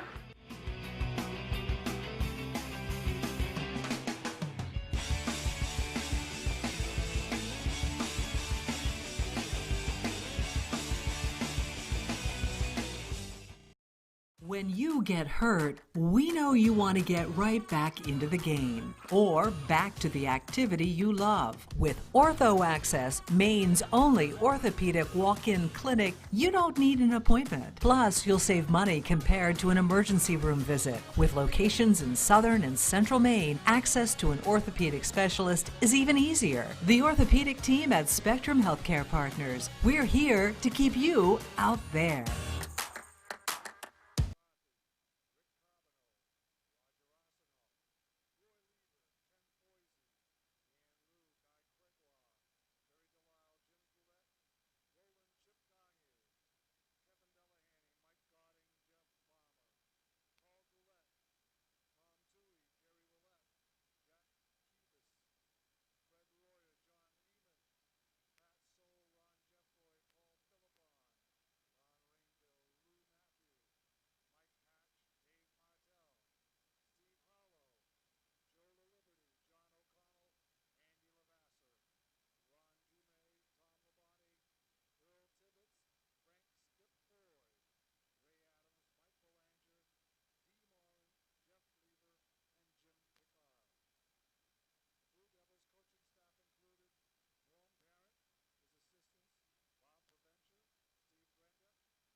We are back here at Lewiston High School at halftime with the score Lawrence 28, Lewiston 6. We'll see if we can get some scores here. Right now my phone's not cooperating very well for some reason. You know, Bruce, I got the thumbprint, you know, and all of a sudden, if your hands get wet or chapped or whatever, it doesn't really work. So then you got to type in your whole thing, which I'm doing. You want to go over the scoring, Bruce? Sure. Lawrence scored first. Nickerson scored on a 25-yard pass, Zach Nickerson. He also kicked the extra point to make it 7-0. Lawrence. And then Lawrence scored again just as the second quarter began. Nate Regalado on a 9-yard run with the kick good, again by Nickerson to make it 14-0. Lewiston came right back, and Danny May, off tackle, went 55 yards for a touchdown. The kick hit the crossbar and made it 14-6. Lewiston was right back in it. 7:25 to go in the third quarter. Lawrence scored again on the waggle pass. The fullback went out into the flats and caught a 4-yard pass to make it 21-6. And then with 41 seconds left to go in the half, Lawrence scored again on a long pass from the quarterback to Nickerson again. And Nickerson's had quite a half here. He's kicked all 4 extra points and has a couple touchdowns, and that makes the score Lawrence 28 and Lewiston 6. So you think you give him his letter, you think? Yeah, he probably gave him his letter tonight. His letter, yeah. I've got some scores. In the second quarter, Thornton Academy 55, Edward Little nothing. Kennebunk 35, Biddeford 31 in the third quarter. Scarborough 20, Oxford Hills 7 in the second quarter. Monte Eagle 41, Bangor nothing in the second quarter. Wyndham 14, Falmouth Greeley nothing in the second quarter. South Portland 14, Sanford 13 at halftime. Brunswick Messalonsky no score. Coney 7, Gardner 6 in the first quarter. That's a little bit of a surprise, I would say. Rivalry. Yeah, nothing like a rivalry game. In the third quarter, Gorham 22, Westbrook Waynfleet 18. At halftime, Lawrence 28, Lewiston 6. I need to read that one, I don't think. A final, Marshwood 56, Noble 14. I think they started that game at 6. Second quarter, Massabesic 12, Portland 7. Second quarter, Mount Boo 28, Skowhegan 10. Fourth quarter, York 48, Wells 21. Wow, that's a shock to me. You wonder if that one's correct, but we got to go with it. Well, they got beat 2 weeks ago by 11. Yep. No score, Cape Elizabeth, Poland, or Freiburg Lake Region. Yeah, we got Morse Levitt, no score. So we've got a bunch. Oh, there's a halftime. Mountain Valley 6, Madison Karabec nothing. Second quarter, MCI 7, Herman nothing. Halftime, Winthrop, Monmouth Halldale 14, Spruce Mountain nothing. Booth Bay Old Orchard no score. In the fourth quarter, Ellsworth Sumner 36, Gray-New Gloucester 24. That's an 8-man. First quarter, also an 8-man, Maranacook 22, Yarmouth 6. Washington Academy Mount View no score. John Baptist Nokomis no score. Second quarter, Bruin 9, Hamden Academy 6. In the first quarter, Belfast 6, Mount Desert Island nothing. In the second quarter, that strong Bucksport team 34, Foxcroft Academy nothing. In the second quarter, Dexter 14, Madanocook, Lee, and Penobscot 8. Holton, Hodgkin, Greater Holton, Christian, and Southern Aroostook nothing. Stearns and Skank nothing. and then the rest are Saturdays. So a lot of scores. People getting them in, and I'll try to tweet it out also. We've done the scoring. First impressions, Bruce, of that first half. I'm really impressed with Lawrence's offense. I haven't seen them, all year. I know they were scoring a lot of points, but they run the wing tee about as good as I've seen anybody for quite a while. They have a lot of different weapons. They can run the ball. They can pass the ball. They've been very impressive. I didn't think there'd be a whole lot of points scored, and again, I'm wrong. We've had 34 points scored. Lewiston gets the ball. They need something positive here. And maybe they can make a good run here at the second half and try to, make this a game. So with the score 28-6 at halftime, there's about 4 minutes or so left on the clock here. We're going to take another 2-minute break, and we'll be right back after these messages.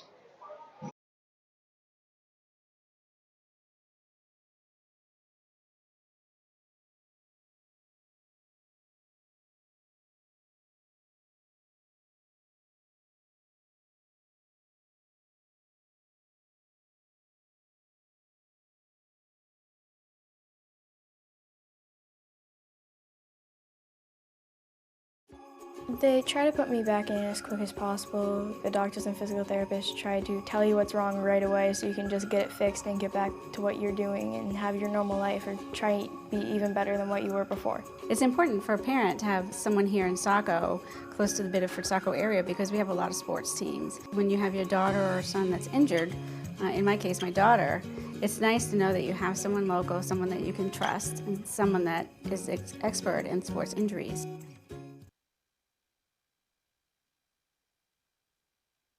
Your local school or group looking to raise money? Our goal here at Maine Athletic Fundraising is to raise your program or group the most amount of money possible in the shortest amount of time, hassle-free. Over the last 3 years, we've been able to raise over $10,000 every year, which has really allowed us to get the extra stuff the kids really need to run a successful program. One of our biggest goals at Maine Athletic Fundraising is to really develop a relationship on the ground with the coaches, the community, and the boosters that are involved, and help bring them together and understand how important it is to fundraise. Junior Trojan Football and Cheering would like to thank Maine Athletic Fundraising for allowing us to build this beautiful facility. We raised $18,000 in our first year with Maine Athletic Fundraising, $28,000 last year, and we hope to top that again this year.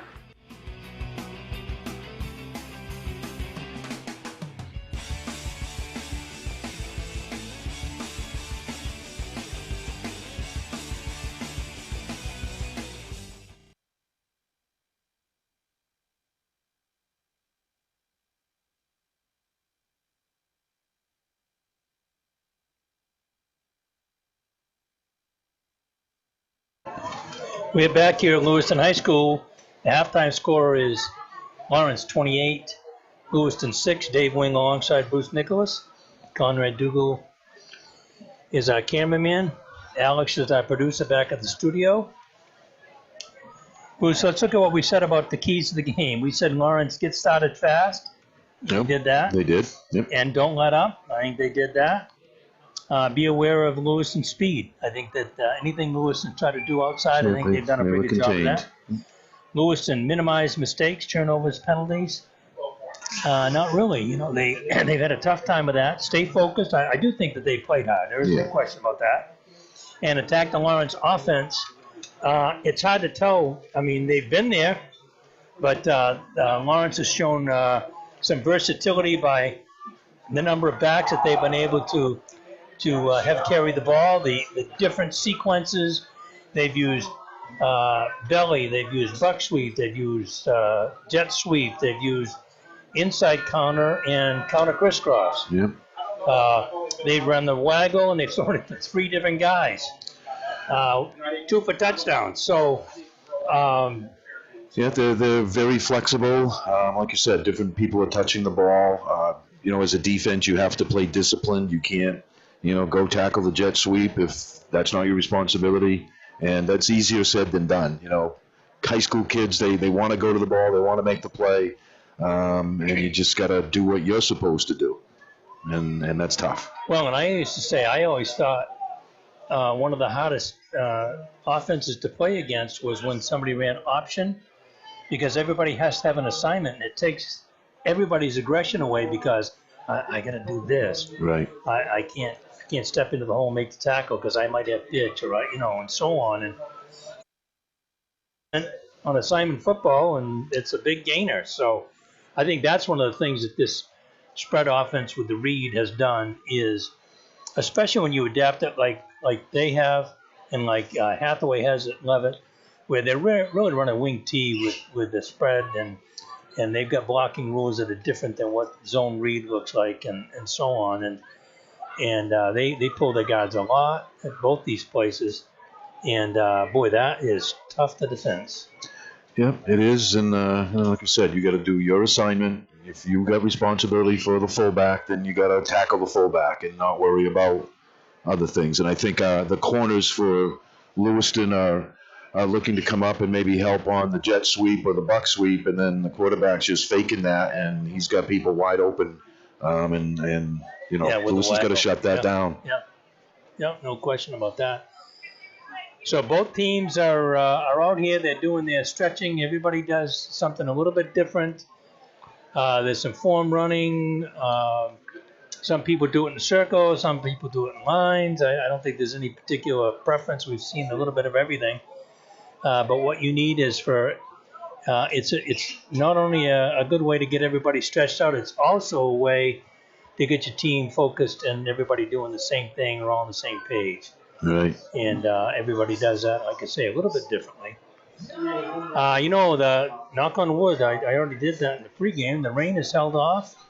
Don't know what it's going to look like tomorrow, but I think tomorrow's supposed to be okay, but Sunday, Sunday deluge. That was the day I was going to go to the dump, so that might be off. Stay home and watch football. Yeah, Pat's are on late. So 4 o'clock. That's right. I got some things to do. I hate to. My wife's going to be gone. She's doing an ice hockey clinic in Dover Foxcroft. Normally I'd go with her, but I've got some other things to do. I want to insulate my one of my rooms near the barn in the pantry. It's hard to do that if you don't have somebody hand stuff up to you if you're up on a ladder. Yeah. So, and I'm so good on a ladder. I already fell today. I'm not a ladder guy. Yeah. So. Yeah. Got a nice text from Gus LeBlanc, listening on MBR. You guys are my hero. Okay, Gus, thanks. Yeah. Appreciate it, Gus. Thank you very much. So that was the buzzer. Halftime's over, and this is senior night for the Lewiston Blue Devils. What we're hoping is they're going to get the ball to start the half, Bruce, and they need some offense. Yeah, if they can, get the ball here to start the half, maybe go down and put one in the end zone, then, maybe they'll get some life here and we'll have ourselves a football game. But, they're running out of time slowly here, and they got to make a move. Well, but again, I think it's the same thing that you and I talked about. It's 14-6, and Lewiston mixed the extra point, but okay, things are looking good. And then all of a sudden, bang, 2 touchdowns in a heartbeat, and now it's 28-6. Right. And those are the things that always hurt those teams that haven't been winning. In the past 2 weeks, I've seen 9 touchdown scores, and 8 of them, I believe, by the pass. Really? Thornton Academy scored 5 times last week on the pass. Well, think about it. I think it's one of the hardest things to teach, and it's one of the things you got to spend a lot of time on. There's the kickoff to start the second half. It's picked up at about the 10-yard line, right up the middle, all the way outside the 30 to about the 34-yard line. Dylan Jackson. Boy, I tell you what, he does everything, and he is a tough kid. He sure is. He doesn't complain. He gets in the huddle. He looks like he's limping all the time, and he might not get up again, but he gets up. He gets up, and That's he's ready to go. Yep. So just early here, just starting the third period, 28-6. Lawrence Bulldogs. There's a reason they're number up in the standings, and they're 6-1. They've got a heck of a club, and boy, do they play offense. Just like the old days. Yeah. So 2 receivers to the left.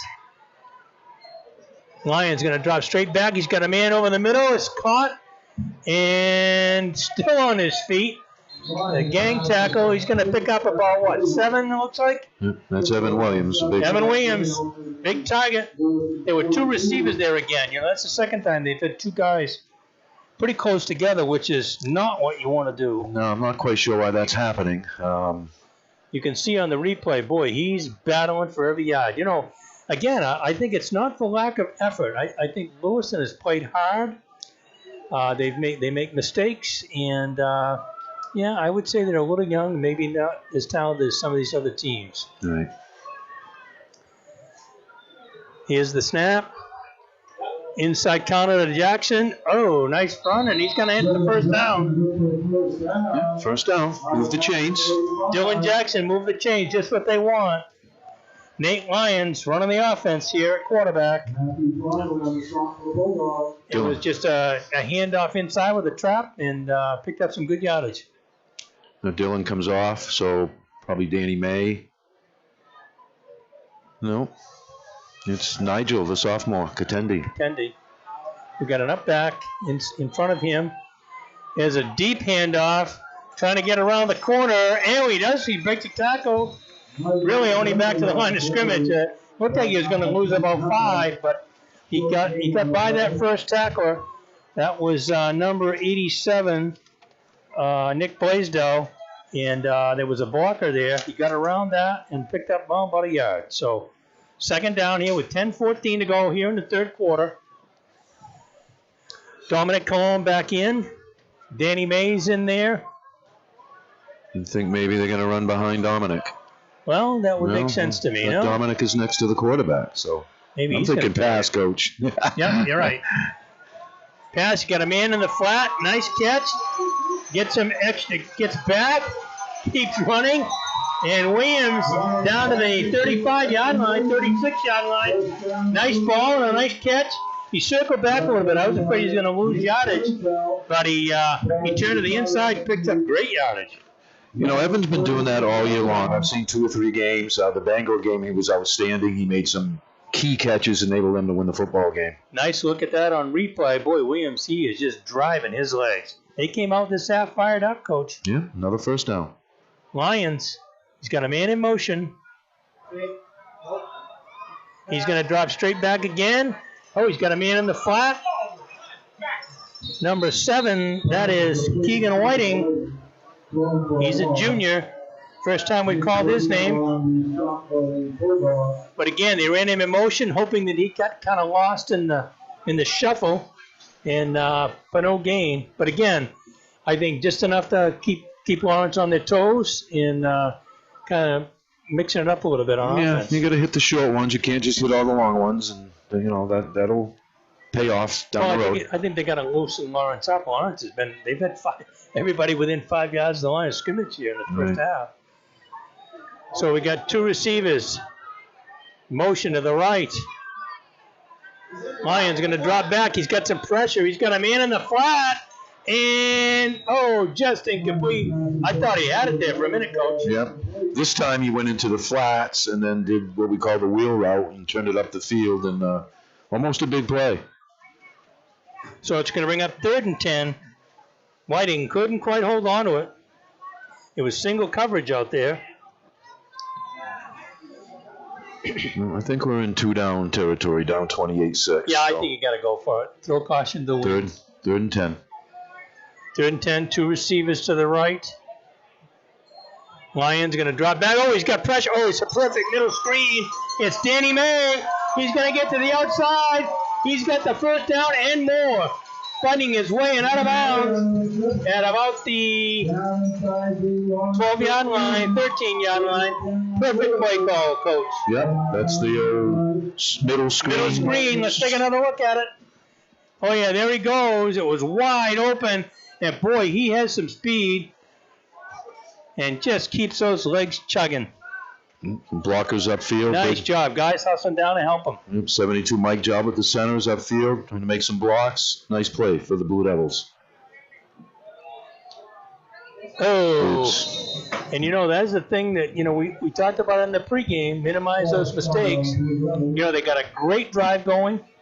Now somebody jumps off, and they're gonna go back. They're gonna go back 5. Yeah, 1st and 15. You know, those are the things that you just gotta stay away from. Yeah, good winning teams don't do that. No, and, they don't make those kind of mistakes. Yeah. You watch the Pats; they just don't do that.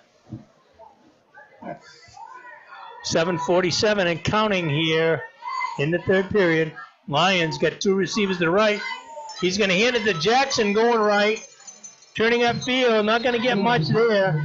Pretty much maybe a yard, just about back to the line of scrimmage. Yep. Same guys that are running the football for Lawrence are making the tackles. Regalado was in there. LaRouche, he was in there. So he's going to pick up a yard, so it's 2nd down and 14. Again, that Lawrence has done a really good job to combat Lewiston's speed to the outside. Splits on both sides, 2 on the left. Lions going to drop straight back. So it's down low. I think they're going to say it hit the ground. Incomplete. Yeah. Thought it was going to be intercepted. Trying to get the ball to Hunt. So 3rd and 14. Like I said, the Blue Devils came out throwing this half. Yeah. And I think Nate is a better thrower rolling out or, the screens he hits pretty good. Nate does what Nate can do. And let's see if we can find a play here that he can be successful with. 3rd and long. Devils out over the ball. They might just hang it up to Williams over here. Two splits on the left. Lions going to drop straight back. What did I tell you? He is coming up deep to Williams. He cuts in front. Oh, nice defensive play. Williams came back to the ball. I thought he had a shot at it. He's got about 4 or 5 inches on that cornerback, and if Nate can put the ball in the right spot where only Evan can catch it, it's 6 points. Well, I think when Williams came back for it, I really thought he had a shot at it, but the cornerback came back and made another play, good play on his own. Mm-hmm. So 4th and 14, and they are going to go for it. I might try that again, and I think it's their best call right here. Yeah, we'll see. Either that or a back shoulder coming outside. Yeah. We'll see. Mm-hmm. So Williams is going to go to the right now, and they got 2 receivers to the left. He's going to drop back. He's got a man deep. It's Hunt. Oh, and the ball's tipped away. So incomplete. So the Blue Devils come up empty with 6:43 to go here in the third quarter. 28-6. Lawrence Bulldogs in the lead. Not a bad gamble, Coach. No, that's Dion Hunt on the other side, and same thing. Dion's about 6'2". He's caught a lot of balls this year, getting it up in the air, and just didn't execute it. Yeah, it's one of those things you got to practice that a lot because he needs to know where he's going to go up, where it's going to be coming from, and so on. So the Bulldogs are going to take over. Coombs going to bring them out. Here's motion. Regalado going to fake. They're going to bring a counter back this way, pulling the guards. Nice job. Weakened by Jackson, right? Yep, that's Donovan Jackson. Donovan Jackson into the backfield for no gain, maybe a loss of a yard. There's 6:24 to go here in the third quarter. Yeah, Donovan is in there because of a couple of guys that can't play tonight with injuries, and he may be earning himself a position up there. Well, we've heard it, make him play you, and you got your chance, make it happen. Fake, here's Regalado. He's going to get the first down all the way out to the 33-yard line. Just that inside counter again, Coach. Yep, they're mixing it up real well. If it wasn't for Corbin Martell making that tackle, that might have gone all the way. First down, though. So Lawrence Bulldogs are showing you why they're 6-1 and why their offense is so dynamic. Wingback in motion. Fullback belly. We haven't seen that too much. That's LaRouche. Just enough when you think you got all those speed guys on the outside, you pound you inside with that big guy. 205-pound fullback comes it's like at you. a guard coming at you. Yep. And what it does is it keeps running the clock.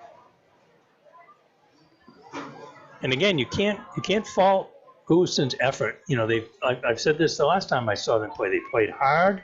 Yeah. The score wasn't indicative. Bonnie ran up some points, but they really play hard. Here's that handoff inside to Rigolato again. Boy, when they trap that going the other way, that has been gigantic.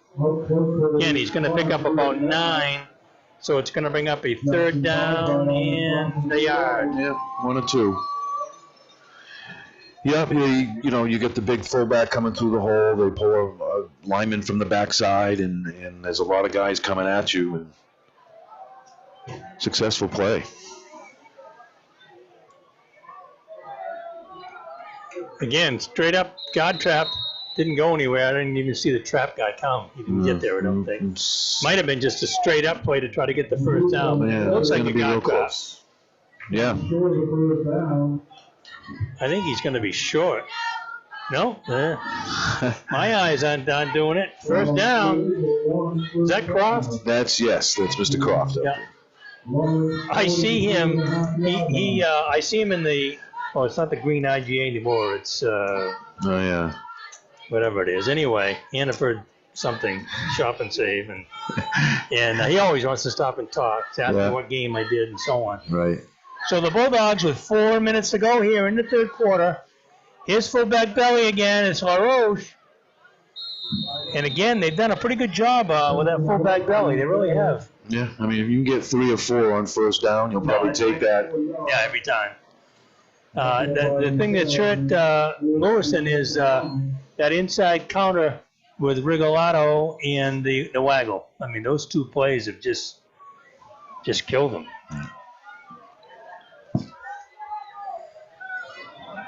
Second down and 6. His motion deep. Inside counter, Rigolato, and again, huge hole. Every time they pull that backside guard, that play has been there. Yeah, big hole. It closed quick.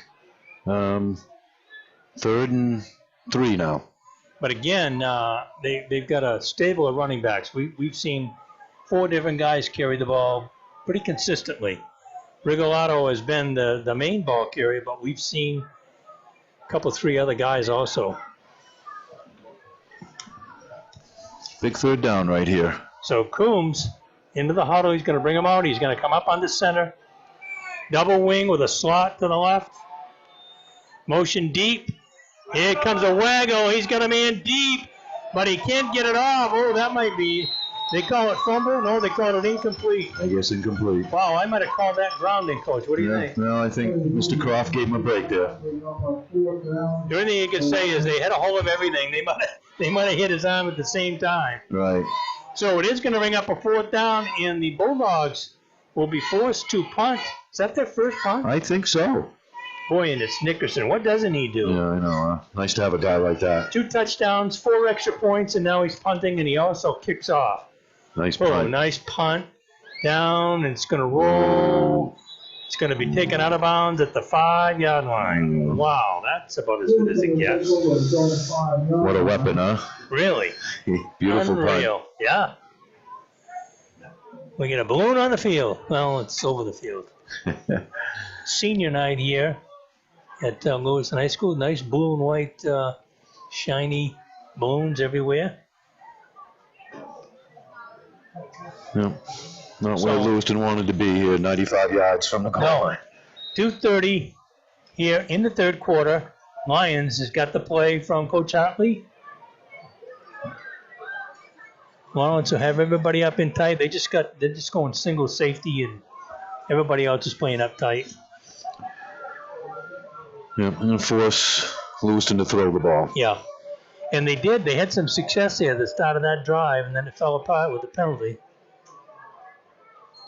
Lions going to drop in his own end zone. He's going to throw it outside. And again, good effort to try to get a couple extra yards. Dylan Jackson again. Boy, you talk about a kid who's hard as big as all outdoors. Right. He has played tough tonight. Yep, and he'll play basketball as well, and he's a pleasure to watch playing basketball as well. I mean, defensively and staying in his stance and working hard. He's a hard worker. Second down and 6 for the Blue Devils, trailing 28-6 to the Lawrence Bulldogs. Trips to the left. Lions in the gun. He's going to drop straight back. He's got a quick slip screen to Williams. He cuts inside. Ooh, not much there. They really collapsed quickly on him. Yeah, I think Evan might want to just go up the field on that. Sure. I mean, he's had some fun and some success going inside, but he just took a hit right there, and that's tough going against that flow like that.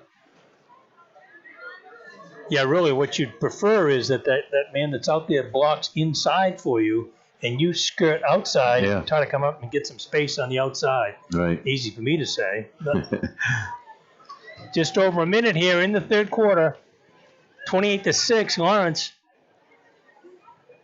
Big 3rd and 6 for the Bulldogs. Trips to the left. Oh, handoff inside, and he breaks it and gets the first down and more. Pickup of about 12 yards. Let's take another look at it. Right up the middle, boy, and he just keeps his legs driving. Yeah, that's the sophomore kid. He almost loses the ball there, but holds on to it. And Attende. 34 seconds and counting. Ball now on the 26-yard line, 25-yard line, I guess. 2 receivers to the left. Here's a handoff. Attende again. He loses balance. Going to lose a couple yards. They have had a hard time getting out wide. Now, most of the teams they played against, Bruce, I think they've had some success going outside. Although, I thought against Bonnie Eagle, their best play was to start like that, plant, and come back against the grain. Yeah. Everybody overran it, and they gained some big yardage in that game. That's the end of the third quarter, 28-6 here at Don Roof Field. Dave Wing alongside Bruce Nicholas. We're going to take a 30-second break, and we'll be right back. Coming from the Spectrum Healthcare Partners broadcast booth. They try to put me back in as quick as possible. The doctors and physical therapists try to tell you what's wrong right away so you can just get it fixed and get back to what you're doing and have your normal life or try to be even better than what you were before. It's important for a parent to have someone here in Saco, close to the Biddeford-Saco area, because we have a lot of sports teams. When you have your daughter or son that's injured, in my case, my daughter, it's nice to know that you have someone local, someone that you can trust, and someone that is expert in sports injuries.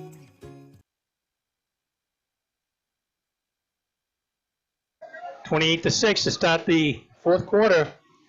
Lawrence Bulldogs, the 6-1 Lawrence Bulldogs in the lead.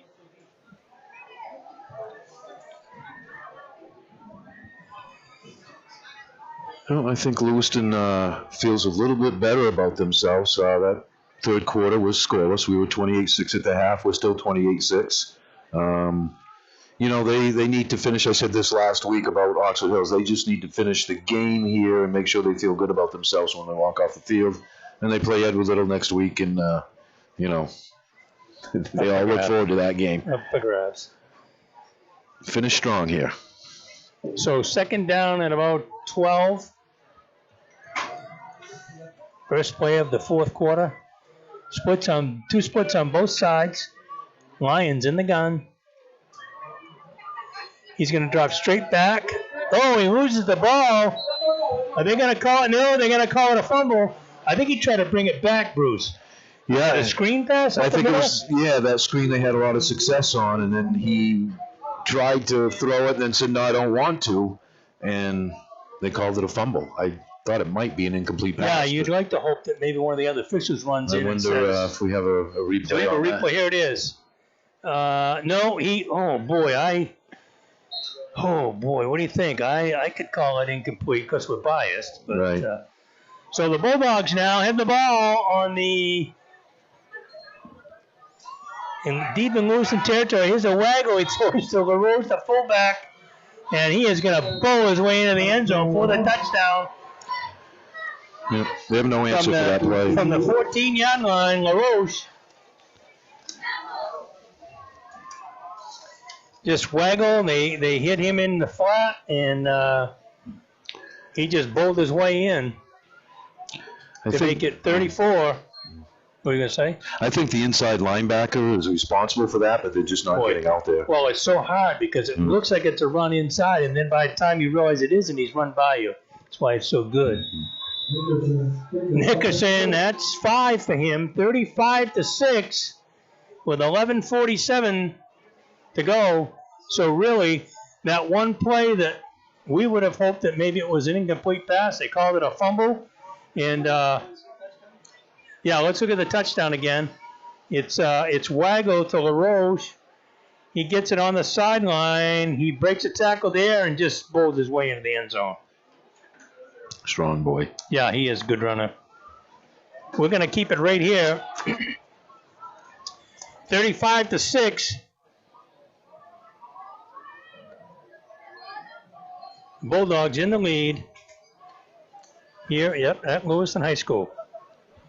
Tomorrow, I will be at Oak Hill with A.J. Redmond for the big rivalry game, Lisbon at Oak Hill. Ooh, big game. And I think that the winner, because Spruce was losing to Winthrop last time we looked, I think the winner goes in number 2 and gets a bye, and the team that loses will probably finish 3rd and have to play in that opening round.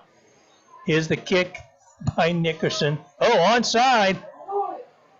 And it's going to be picked up. I thought was that a face mask? No. Maybe not. Picked up loose 34. That is Wayne Shaw. Kind of a surprise. I think, that everybody knows that if you are in the second half, if you're in the lead by more than 35 points or more, it's running time. So that's your onside kick. We get the ball, we go down, punch one in, kick the extra point, running time. Yeah.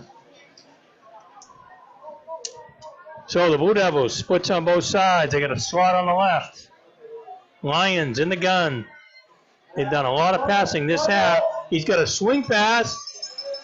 And again, going to pick up about 4. Dylan Jackson. Maybe 3. Second down and 7 for the Blue Devils. See, that's a pass that Nate Lyons can make. Yeah, he's successful with, comfortable with, and that's not a bad play for I think that because Lawrence is coming so hard. That's a good looking play. Try to get him out in space. Split to the left, 2 to the right. Lions with a fake to Jackson. He's got a man here in the flat. That's Danny May. He's going to pick up a couple tough yards. I tell you what, boy, I've been really impressed with Danny May's speed. Whew. Danny is fast. Yeah, I mean, he's got some size too. Look out. He got a concussion a couple weeks ago, and he's just coming around, and he's a very good football player on both sides of the ball. 10:40 to go here in the ball game. 35-6, Lawrence. 2 splits to the left. Tight end to the right. I'm sorry, Williams to the right. It's a handoff. It's a sweep. And, Lawrence Rigolato comes out. Oh, nice leg drive. Nice leg drive. That was Tepende. He only weighs 150 pounds, but I'll tell you. Boy, I tell you what, he looked tough there. So it's going to bring up a 4th and about 3. Again, I think Lewiston, they're going to go for it. You got nothing to hold back for now. What's the difference? Right. Work on your offense. Get it ready for next week. So, splits on both sides. You got a slot on the right. Lions in the gun. You get to Dylan over here, I think. Nope. He's got a man over the middle. It's Williams. He's got the first down and more. He's going to get down to about the, 34-yard line for the first down. Again, that's a play call, a throw that Nate can make. He's comfortable with. He has confidence in, and first down.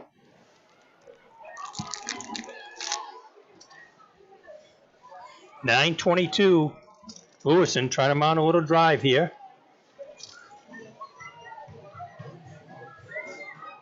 Again, splits on both sides. Slot to the right. Lions in the gun.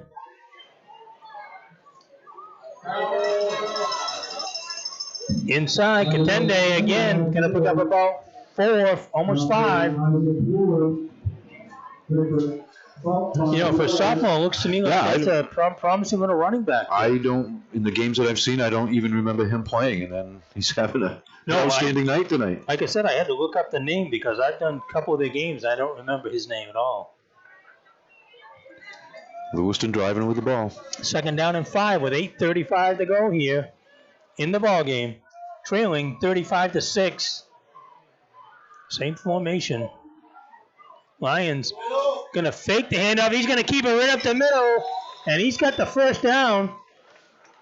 Well, maybe I spoke too soon. No, he's got it. He's got it. Nate is a good runner. I'm a little surprised why they don't run him a little bit more, but maybe Coach Hartley's going, look, I'm down 1 quarterback. I can't be down 2. Nate had a great year last year running the football as the JV quarterback, and then he rolled his ankle and was out for the rest of the season. And he's stepping up tonight.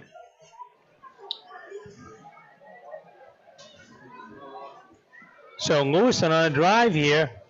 Jackson and Lyons in the backfield.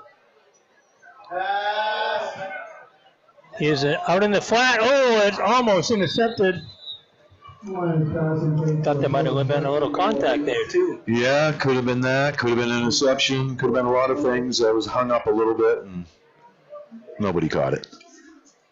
Well, you forget, when somebody drops back and then they're throwing a pass out in the flat, that's a long... It is a long throw. That's a long throw. They take that for granted in the pros. Boy, that's a long throw. Oh. You know, you're on a waggle, you shorten up the distance by, you cut it at least half, if not more. Yeah. 35-6, Lawrence Bulldogs at 6-1. In the lead, 7:48 to go in the ball game. Lewiston on a drive.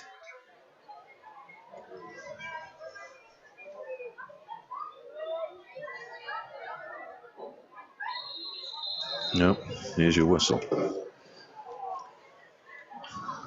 You know, that was, I think it was number 1 on our keys to the game is cut, minimize, use a nice word though, minimize the mistakes. Yep.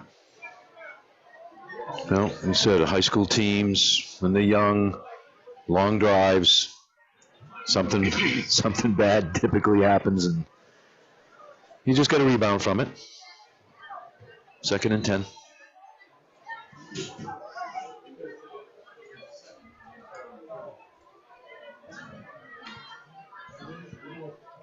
It's interesting, 2nd off the clock, shouldn't have. Williams going to split way out right beyond the hash mark here. Lyons going to roll out. He's going to hand the ball to Katende. Boy, again, he fights hard. He's going to pick up maybe a couple. Clock keeps running. Keep the clock running. 3rd and about. Oh, now they've stopped it.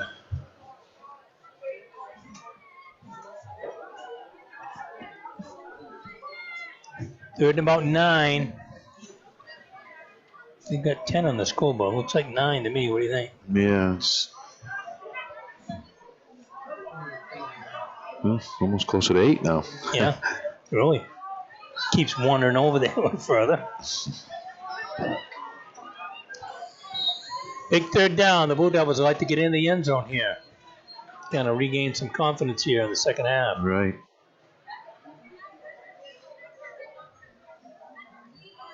Flanker to the left. Hunt on the tight end to the left. Slot to the right. Here's the fake. He's going to go deep into the corner. Incomplete. And him open momentarily. Would have had to be a heck of a pass. Would have been right on the money. He had Jackson open in the flats as well, but Williams was open. He just couldn't make that throw long enough. Got to get the shoulders squeezed. You were a quarterback coach. And he got some pressure. Yeah. Quarterback doesn't get his shoulders squared up the field. It's a hard throw. It's going to sail and probably not go where you want it to.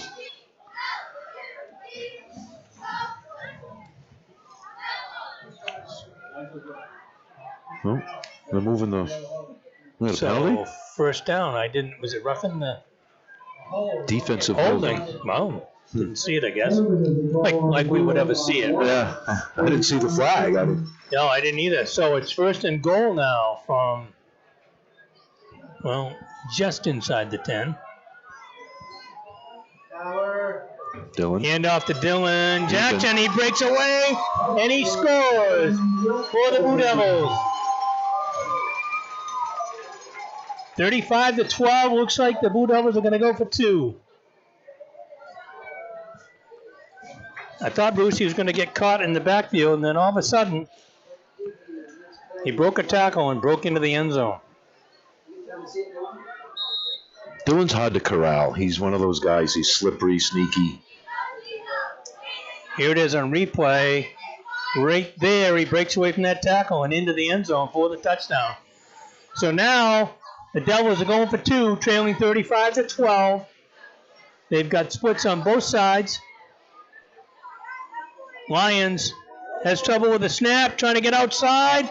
He's got a man in the end zone, and it's knocked away. Yeah, the snap was low, Coach. You really didn't have much of a shot to try to get after that. Had to come up with it. So with 7 minutes to go, and the score, Lawrence 35, Lewiston 12. We'll take a 30-second break, and we'll be right back.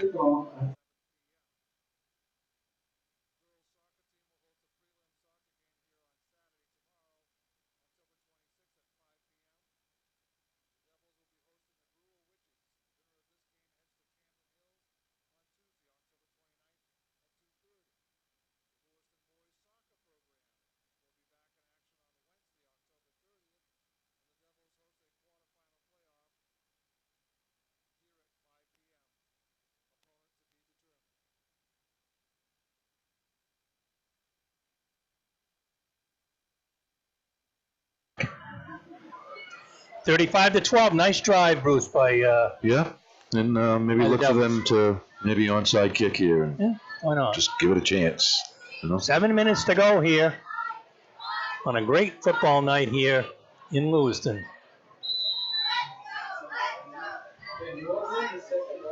Yeah, it's a little cool, but, great weather for football. I don't think the fans are too cold, and this time of year, it could be worse.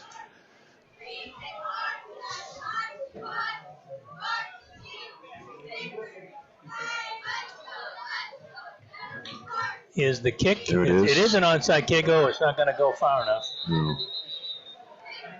So they will mark it right there. Yeah. It didn't go 10 yards. Didn't quite kick it hard enough. No, the kicker picked his head up and wanted to go get the ball before he kicked it. Boy, there is an art to doing that. There is.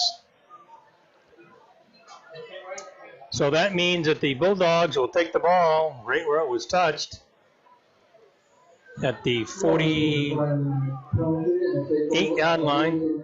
1st and 10 with 7 minutes to go. Up 35-12.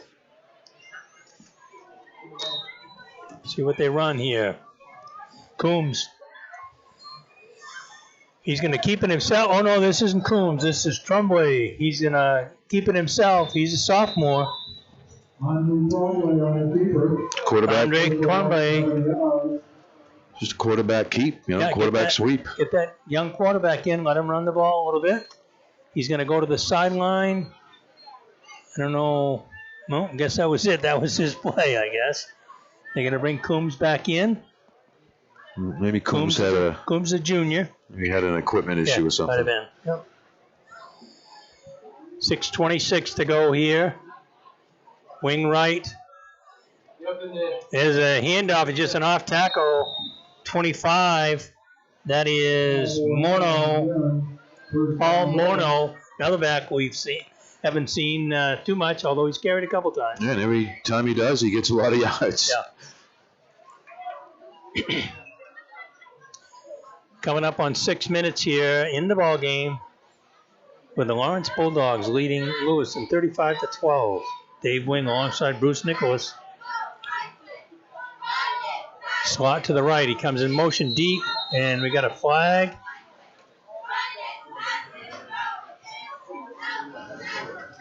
Nope, Son Lawrence. Lawrence.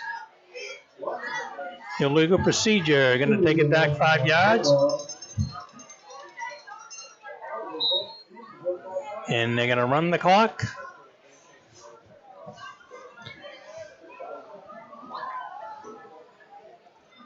I think that was an unbalanced formation last time. You know, all you have is a tackle over here. See number 70? No, you're right. Yeah, it was. So they can't throw it unless he's told him he's eligible. Counter inside. It's 1-0 again. Look out. And he's going to take it down about the 12-yard line. Just an inside counter. Yep. Boy, they run that. When he runs it, it's a little quicker than when he does hit Rigoletto runs it. But it's the same play. And boy, has that been good for them. Well, they're putting a lot of guys on the right-hand side of the line of scrimmage, and then they pulled the left tackle. So, everybody's over there. Yeah. Some good schemes by the Lawrence Bulldogs. No, really, that's right. It's a very creative wing tee. That is not the usual way that people run that counter. They usually run it with a wing back or something like that. It's nice. Hits very quickly. Split to the right, wing to the left. Lawrence quarterback going to wait till they start the time. God trap up the middle, nothing doing. Eating up some time.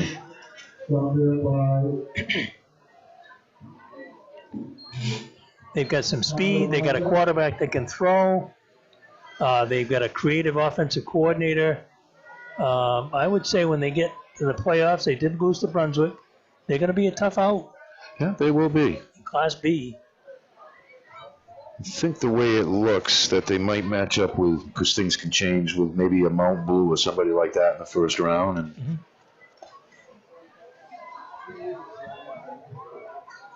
Nickerson split to the right. 2 touchdowns and 5 extra points. Belly. Fullback Belly. LaRouche. They're calling him LaRouche. I don't know. LaRouche.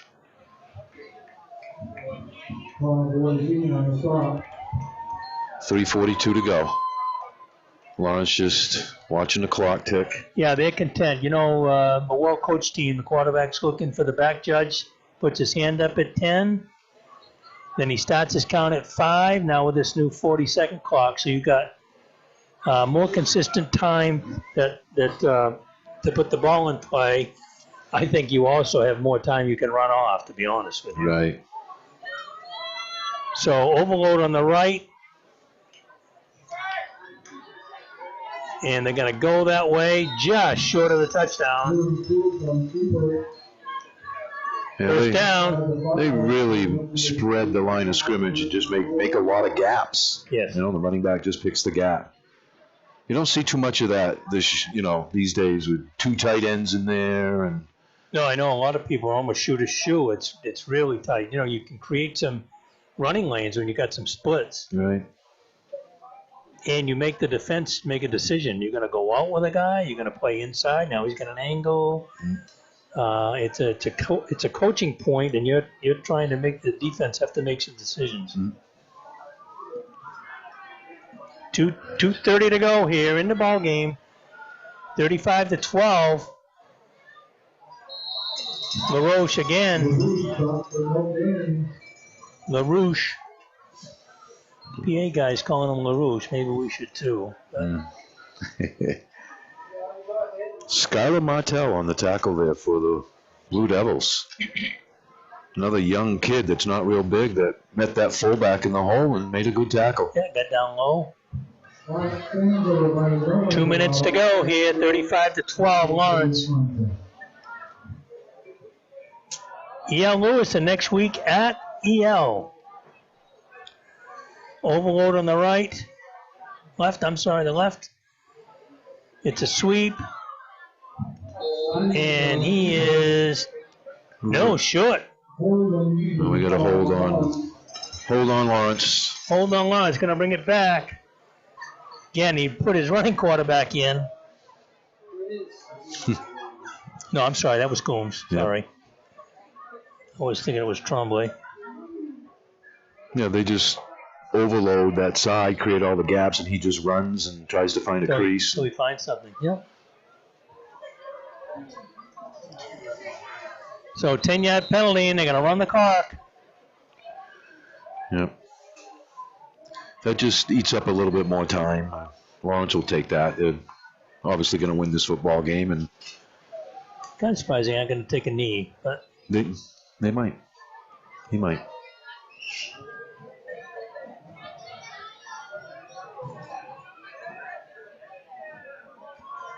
I think that's what the quarterback's telling them, get in here. Yeah, they're in that formation. There they go. A wingback didn't come in. Yeah, we're in victory formation. Come on now. So he's taking a knee. We're in under a minute now. And with that new 40-second clock, they only need to do it one more time. So our final score will probably be 35-12 Lawrence over the Lewiston Blue Devils. Don't forget, we'll have radio and video broadcast of E.L. Lewiston next week in the rivalry game. We'll have some coaches' spots and some other stuff. There's a kneel down, and that should do it. As both teams starting to line up here. Well, fairly even second half. Yeah, really. Actually, I think Lewiston outscored Lawrence in the second half. We're going to take a quick break. We'll come back, and Bruce will cover the scoring in the second half. We'll be back after this 30-second break. They try to put me back in as quick as possible. The doctors and physical therapists try to tell you what's wrong right away so you can just get it fixed and get back to what you're doing and have your normal life or try to be even better than what you were before. It's important for a parent to have someone here in Saco, close to the Biddeford-Saco area, because we have a lot of sports teams. When you have your daughter or son that's injured, in my case, my daughter, it's nice to know that you have someone local, someone that you can trust, and someone that is expert in sports injuries. Alongside Bruce Nicholas at Don Rule Field here at Lewiston. The final score, Lawrence 35, Lewiston 12. Lawrence moved to 7-1 with the playoffs starting next week for them. Lewiston falls to a 1-7. They play Edward Little in a rivalry game at EL next week on Friday night. We will have that game for you. Coach, you want to go over the scoring in the second half? Yeah, a lot of scoring in the first half, not much in the second half. Lawrence scored on their pass play that we were very successful with. Christian LaRouche was in the flat area, scored on their waggle pass real early in the second half, and then we didn't get a whole lot of scoring done until 7 minutes left in the game. Dylan Jackson for Lewiston scored on a 7-yard run. Making it 35-12. They missed the 2-point conversion, and that's how we finish. Lawrence 35 and Lewiston 12. Well, enjoyed it, Coach. I'm sure Lewiston wished on the senior night that the outcome would have been different, but kind of an entertaining game. Thought the Bulldogs offense really put on a show, and I thought actually Lewiston did a pretty good job to keep the score where it was. Yeah, they did. And they're going to get some players back next week. It's their big week. It's their rivalry week. I've been around the Lewiston-Auburn area for a while now, and records go aside. They really don't care next week. And in reality, the winner probably stays out of the cellar, and the loser is going to have to take that number 8 spot. And there's a lot of pride there. So. Yeah, and that 8 spot probably has Thornton Academy written. Right. So you might want to try to avoid that. You could. Yep. Okay, so 35-12, Lawrence.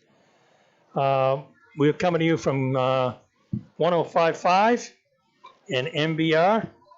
Thanks for joining us. Local school or group looking to raise money? Our goal here at Maine Athletic Fundraising is to raise your program or group the most amount of money possible in the shortest amount of time, hassle-free.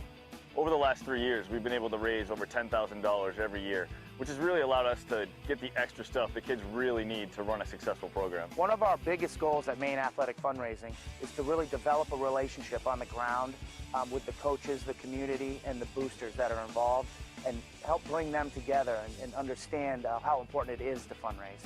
Junior Trojan Football and Cheering would like to thank Maine Athletic Fundraising for for allowing us to build this beautiful facility. We raised $18,000 in our first year with Maine Athletic Fundraising, $28,000 last year, and we hope to top that again this year.